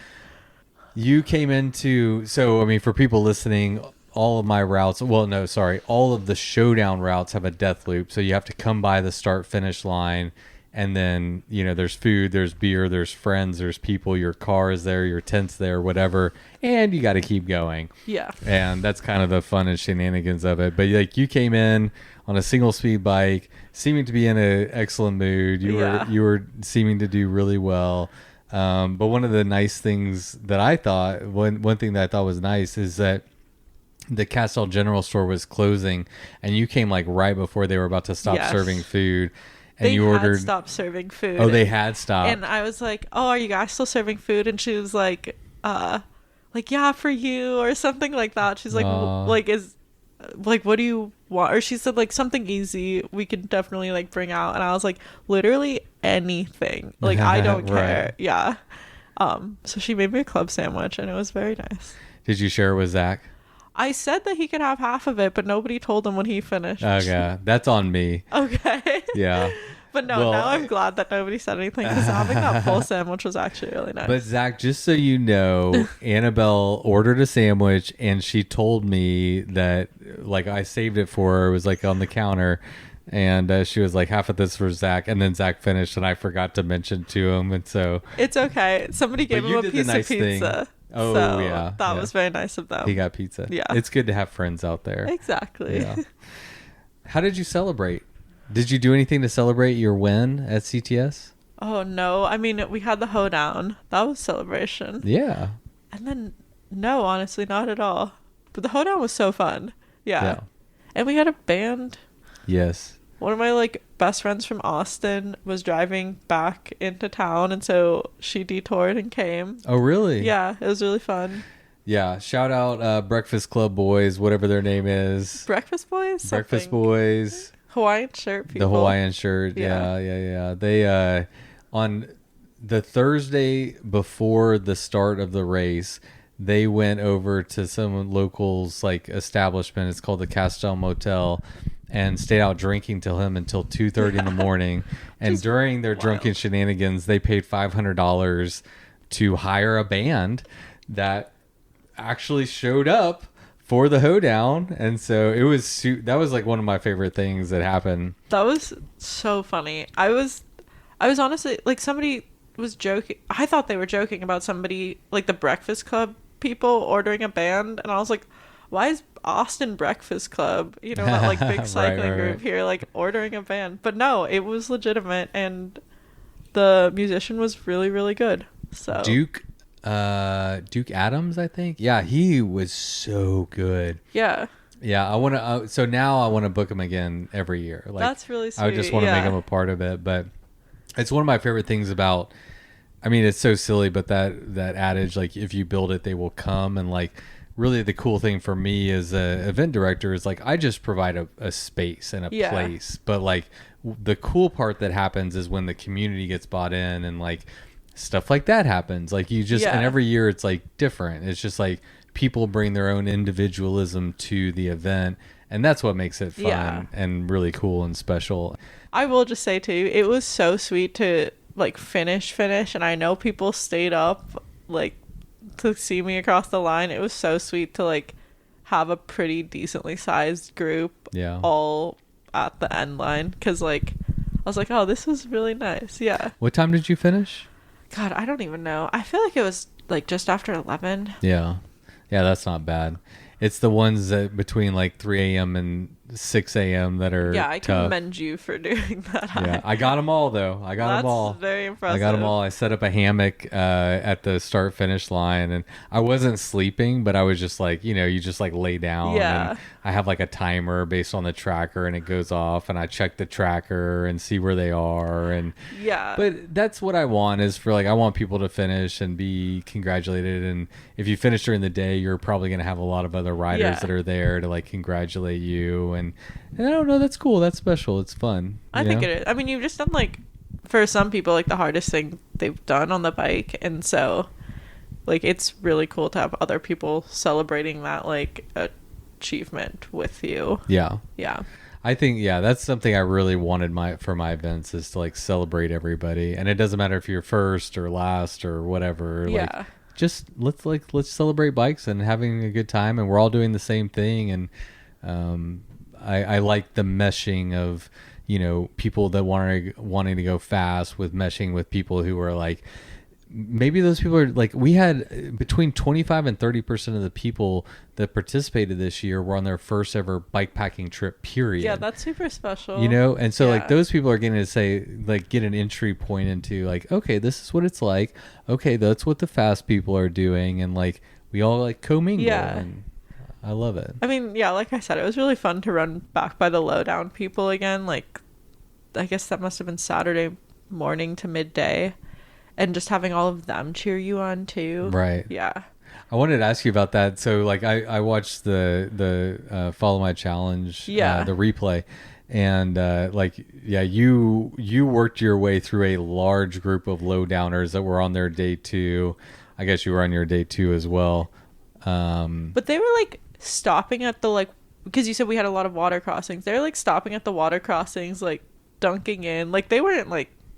Yeah, they were all just like chilling, chatting, stopped, like pulled over in the shade, like hanging out. So I was like, that looks like a lot of fun. But I have, even after I passed Dos Rios, there's still like another 70 miles or something to do. Yep. So I can't lollygag too much. You can do what Andrew Honorma did. He did ETS Showdown one year, and then the next time he signed up was for Central Texas, and he did the lowdown. He's like, I'm just going to chill this time, You can always go back and do that.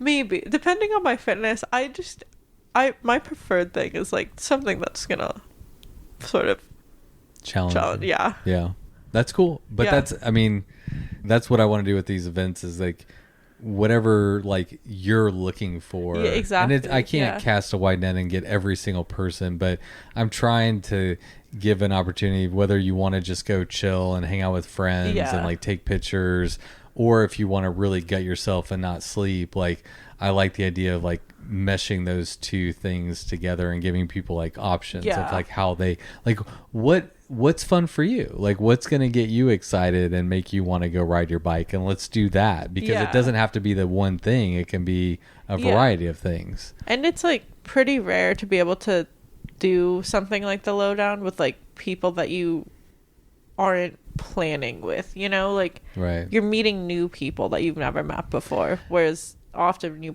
you're bikepacking with like your friends. That's a big component of it. Like, a big mission for me through Bikes for Death and through these events is to create community. It's like, I think I have a good online community. It's like, okay, how can we bring everybody together? But then like, it's not about me. It's like, this event gives people the opportunity to meet other people who do this kind of stuff. And we see so many people who make like boyfriends, girlfriends, lifelong friends. Like, we've had so many romances that have come out of like, sweet. Like quite a few. Wild. It's like crazy. You just wind up riding for 200 miles with someone. You're like, I like you. Hours. But like, it's hard to find people like, that are doing the same thing. And, whether it's like a ride buddy or whatever, it's like, this is where you go find your people. You know? You like instantly have something in common with somebody. I mean, that's what really did draw me to cycling, like social cycling to begin with, is you would instantly be doing like 6+ hours with a person who was maybe a stranger that morning, and then by the end of the day you're like bonded and like you're like actually friends, because you've had so much to talk about throughout the day. Like, it just makes friends very, very quickly. I love that. What is your favorite? So you've done East Texas Showdown and you've done Central Texas Showdown twice. Completely different events. I mean, different terrain, different scenery. And so this is only your personal opinion, but which one do you prefer? I mean, again, like, East Texas is a lot more unique to me. So I think that's why that's cooler for me, because I mean, I live in Central Texas and I've biked some of these roads like quite a few times now. And so East Texas, when I did that was all new, and that was really cool. So I've I like experiencing different things. I didn't know Texas had pine trees outside of Bastrop, so I thought that was pretty special. Yeah, Bastrop is actually where the pine curtain starts, and then it gets denser as we move more east. But that's like the very beginning of the East Texas pine curtain, as it's called. I know. I learned a fact, which I'm gonna butcher, but apparently, like, the pine trees in Texas are a very specific, like, subspecies because they were isolated so long ago, and so they're especially drought-resistant pine trees. And I heard that they are breeding this species back into the pine population to help make the greater pine population more drought resistant. Somebody should fact check that because I did hear that and potentially just butchered that entire fact, though. Well, I will say you did a much better job than I would have done. I knew that it was a special species, but yeah, you had more information and more facts, and maybe they're complete BS, and the internet will tell us. But we're just here talking. Possible. We're just talking. We're just talking. Who knows what's true? I'm no forestry major, but it's not only special to Texas, but it is a special like ecosystem system in the world, and that's really interesting. And it makes a lot of sense that they're using it to like help populate other pine trees to be more maybe we don't know. That's interesting. Okay. Let's find out. I think you hit on something, though. I think, you know, Central Texas is more accessible to a larger population of the state, whereas East Texas, it's so remote. There's no reason to go to East Texas. There's not a lot of big towns.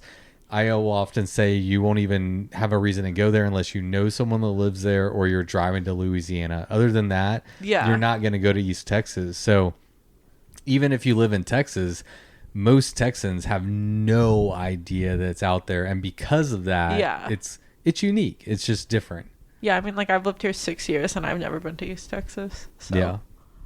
And I do a lot of road trips. I live an hour and a half away from East Texas, like the start of Central or East Texas Showdown, and there's no reason to go out there. The only reason I go out there is to ride bikes. Like, that's the only reason to go out there. I'm excited for ETS this year. I think I'll do the full showdown. Are you gonna? So that was my next question. Are you gonna do it?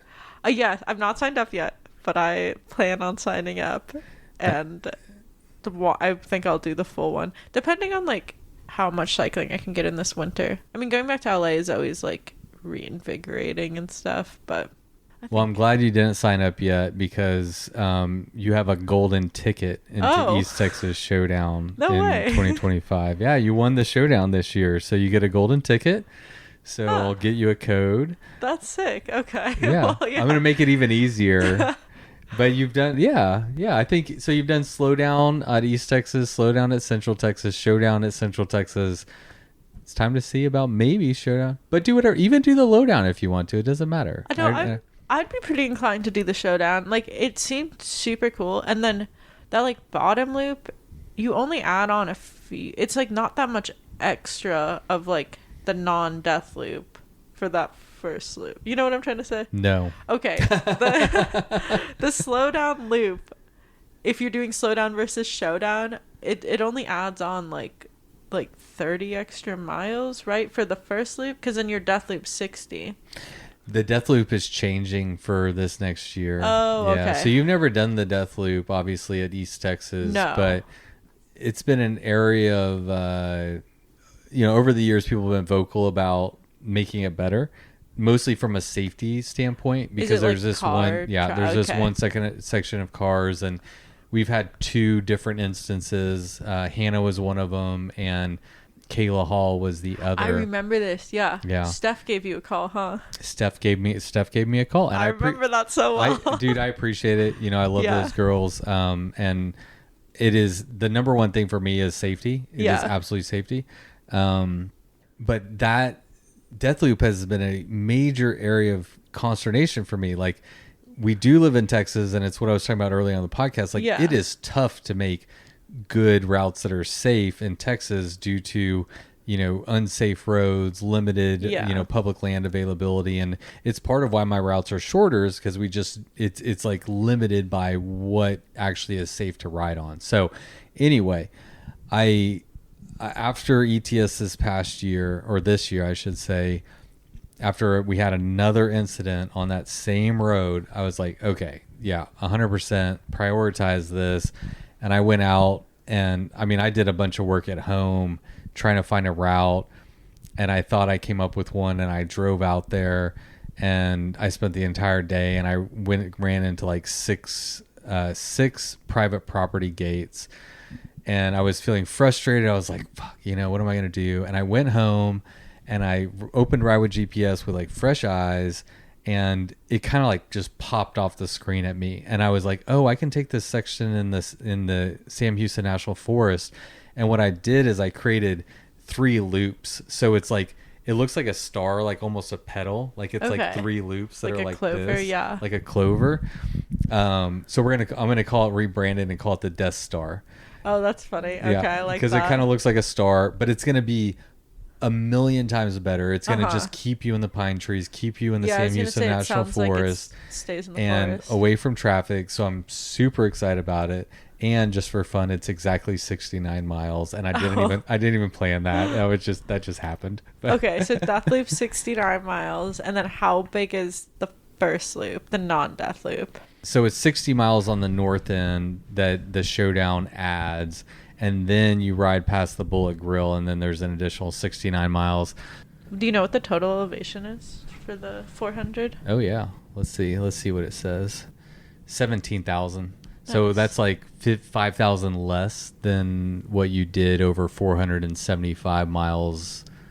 Did you? No, I think because my total elevation was like 25,000. 25. Yeah. Ride with GPS has it at 22,000, but it's always off. Yeah. It's funny. There's always some discrepancy over like what the actual elevation is, but it's something like that. Yeah. All right. So we got you locked in for ETS. Yeah. I'm excited about that. I'm stoked too. Yeah. I'm excited. Do you know how many girls are signed up as of now? I know we Showdown? have in the Showdown. Yeah. I don't know. I'll look it up after we I'm record. curious. I'll Yeah. look it up. But we usually get more women on I that one. remember I that, know yeah. that my friend Carrie Snow, who lives in my town also, she's signed up for the Showdown. And Hannah is a maybe for the Showdown. She had another race potential conflict. So, but we usually have a better contingent of women. Yeah, it's in that interesting. event. I feel like I remember that from last year as well. Yeah. I don't know why that is, but I think it comes down to like other people doing it first, and then it's like, Yeah, oh, and okay. like to be fair, Central Texas has only been going 2 years. Yeah, So, like, exactly. your sample size is much more limited. It's such a good point. Yeah, we are in the very, very beginning at Central Texas, and so like East Texas, we're going to year 6. It's grown, and good things are happening. Yeah. It's more established at this point. All right. Oh man, we've been chatting. I know you're gonna have to cut a lot of this. I ain't cutting shit. I'll cut some. I got 2 more questions. Yeah. I'm just curious, like, what your overall, like, I mean, you're kind of new to this genre of cycling, even new to cycling in general. You're doing well. I mean, I know you've only done the Showdown Series for the most part, but I mean, you're doing well. We've seen Hannah Simon, like, do well here and go on to do like amazing things. Like, not to say you're trying to follow in her footsteps per se, but like, do you have like larger goals? Like, do you want to have a trajectory in mind, or are you just having fun? Honestly, no, I don't have any larger goals. I really just want to keep cycling what it is for me right now, which is like what brings me the most happiness. And it's like very much a comfort for me in so many ways, and it serves so many roles in my life. And I think if I start stressing about my performance, or like really just thinking of, honestly, I don't like train at all. Like I never have like training plans, and I don't think of anything that I do like as training. So I just want to keep it what I like to do, and I want to keep doing the rides that I like actually like to do, which is exactly what I've been doing, like riding in places that are exciting to me and doing rides that are exciting to me. And they just so happen to be like rides that last all day, or like rides that will push myself. But once it becomes like I need to perform in this capacity, then I think that would ruin biking for me. Yeah. So we're gonna keep it really chill. I like that. Yeah. There's no one right way to do it, and I think it can't be overemphasized. Like if we all rode the same bike and we all performed exactly the same, if we dressed the same, it would be boring. Like the secret sauce is that we're all doing our own way. We're bringing our own uniqueness and individualism to the sport, and I want to keep fostering that because that's what makes it fun and interesting. If everybody's doing exactly the same, it's like, okay, cool, another person did that. And like for me, like going to something like Showdown, it's not a race, it's more of like a, can I do this? Right.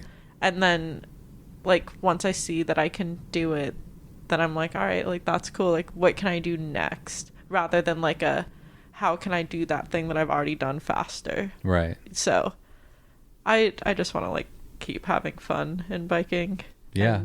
Enter the things that like seem intriguing to me or seem challenging. And the thing is, like, some people are going to have fun by continuing to like, okay, I did 400, now I need to do 1,000, now I need to do 5,000. Like some people, that will be some people's version of fun, and other people it won't. But again, it's like, just find your jam and like what keeps you stoked on going out and having a good time riding your bike. Because if you're not having fun, which is why that like burnout that I experienced scared me so bad, because I was like, this has never happened before. And like biking is such a crutch that I use like in so many other like mental capacities, and like I just don't want to burn myself out.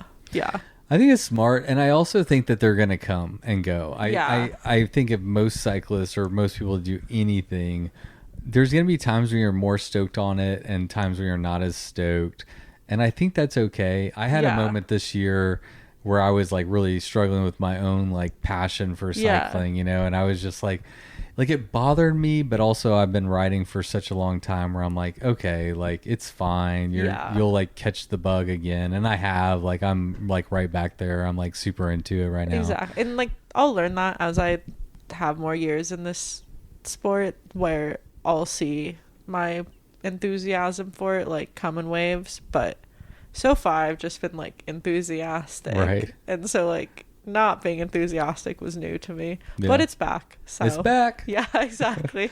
I'm excited again.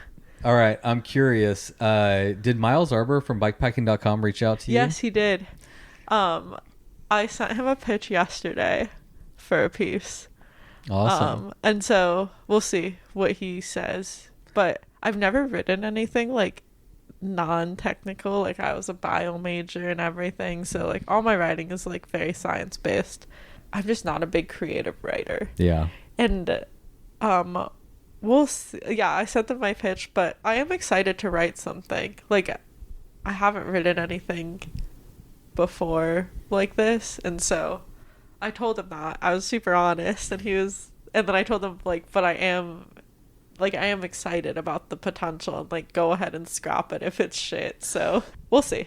Yeah, that's super cool. So we might have a Central Texas Showdown wrap-up article hosted on bikepacking.com written by you. So yeah, he reached out to me and asked me if there was any interesting storylines, and I sent him a few options, and yeah, he agreed. He thought yours would be a good story. I mean, you've done East Texas, you've done Central Texas twice, and you've had good results, and we're doing a podcast together, so I was like, well, maybe we could like collaborate or whatever that is, cross post the stuff. So the pitch I gave him was basically the sense of community that you find in like a solo endeavor, you know, like, and how how individualistic this race is, while still being so, like, the special thing about it is the community that you like find yourself centering around.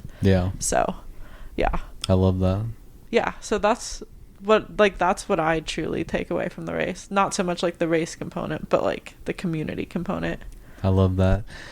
That's great feedback for me, because like leading with community was like the main objective for the whole series. And it very much comes across, honestly. Just the fact that like every race I meet new people, and also I meet the same people who've shown up again and again, and like I continue to foster the relationships that I've already made while still like creating new relationships. So that's the fun part, because and I think that's what keeps people coming back, is because it's like, oh, this is my East Texas Showdown family, or this is my Central Texas Showdown family. Like we get a lot of the same people, and then we always get more people or new people every year too. But there is like a core group like almost every year. Yeah. And so, yeah, we have these like special relationships that we form at the event, and then we get to recreate them every year. And it's definitely something like since I found out about it, I've prioritized it in my like quote unquote race calendar. I don't actually have a race calendar, but like the trips that I make that are cycling centered, I've been enjoying these, like some of them, like they've been some of the most fun weekends I've had. I appreciate that. You've said really nice things on Instagram. Oh, I wrote them down. Yeah, one time, like 2023 Central Texas, you said, "Thank you, Texas Showdown Series, for the ride of my life." And then in ETS 24, you said, "Once again, Texas Showdown Series has proven to be one of the best weekends I've experienced." So you've said nice things on the internet. That's true. And I mean, yeah. I think now that we're talking about Instagram, I think my only Instagram posts are from here. It's so funny. Yeah. Yeah. It wasn't hard to like scroll back on your Instagram and find like, because I was like researching and I was like one post was CTS, and then the one right before that was ETS. And which then shows you how active I am on my Instagram feed. Yeah.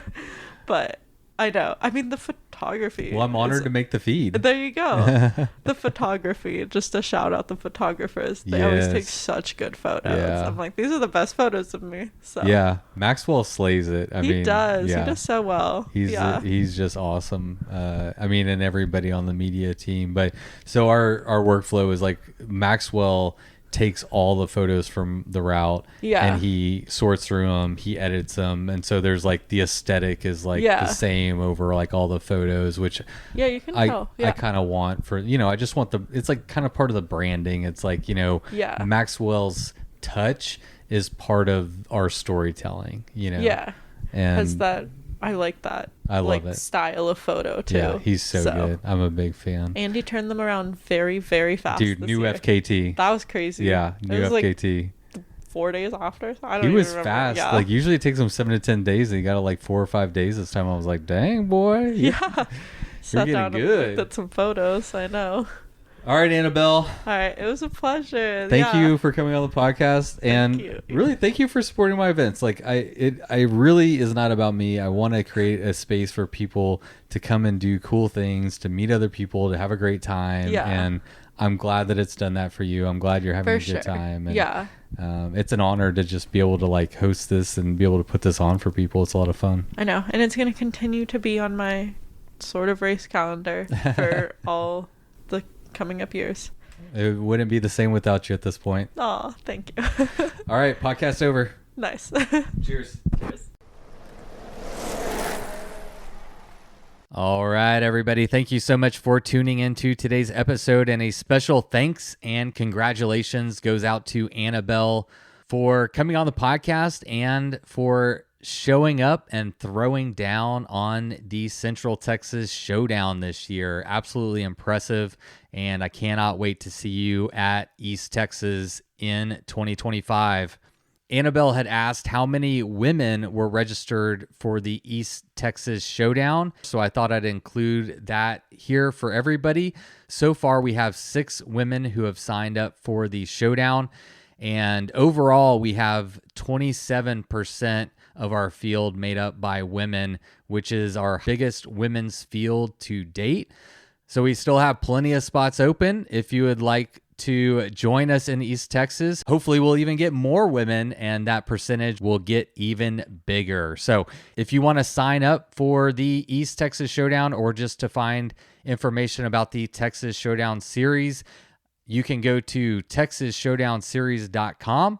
And all the information is there, as well as a link to registration. All right, well, that's about it for today's episode. Next up on the podcast, I got Ustinis coming on to talk about his Arizona Trail win and the new bikepacking Triple Crown FKT that he set this year on his runs at Tour Divide, Colorado Trail, and AZT. Super excited to catch back up with Ustinis and hear all about it. So that is what we have for you next week. Until then, it is always a pleasure. Thank you so much for being here. And until next week, you know what to do.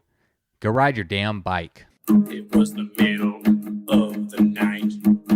You grabbed your knife and you held it tight.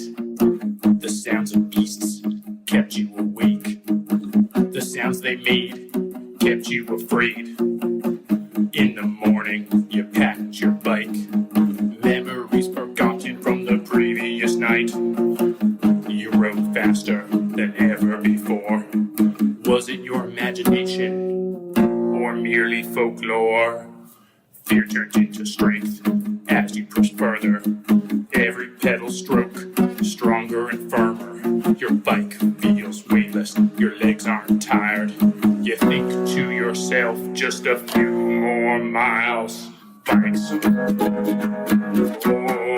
death. Bikes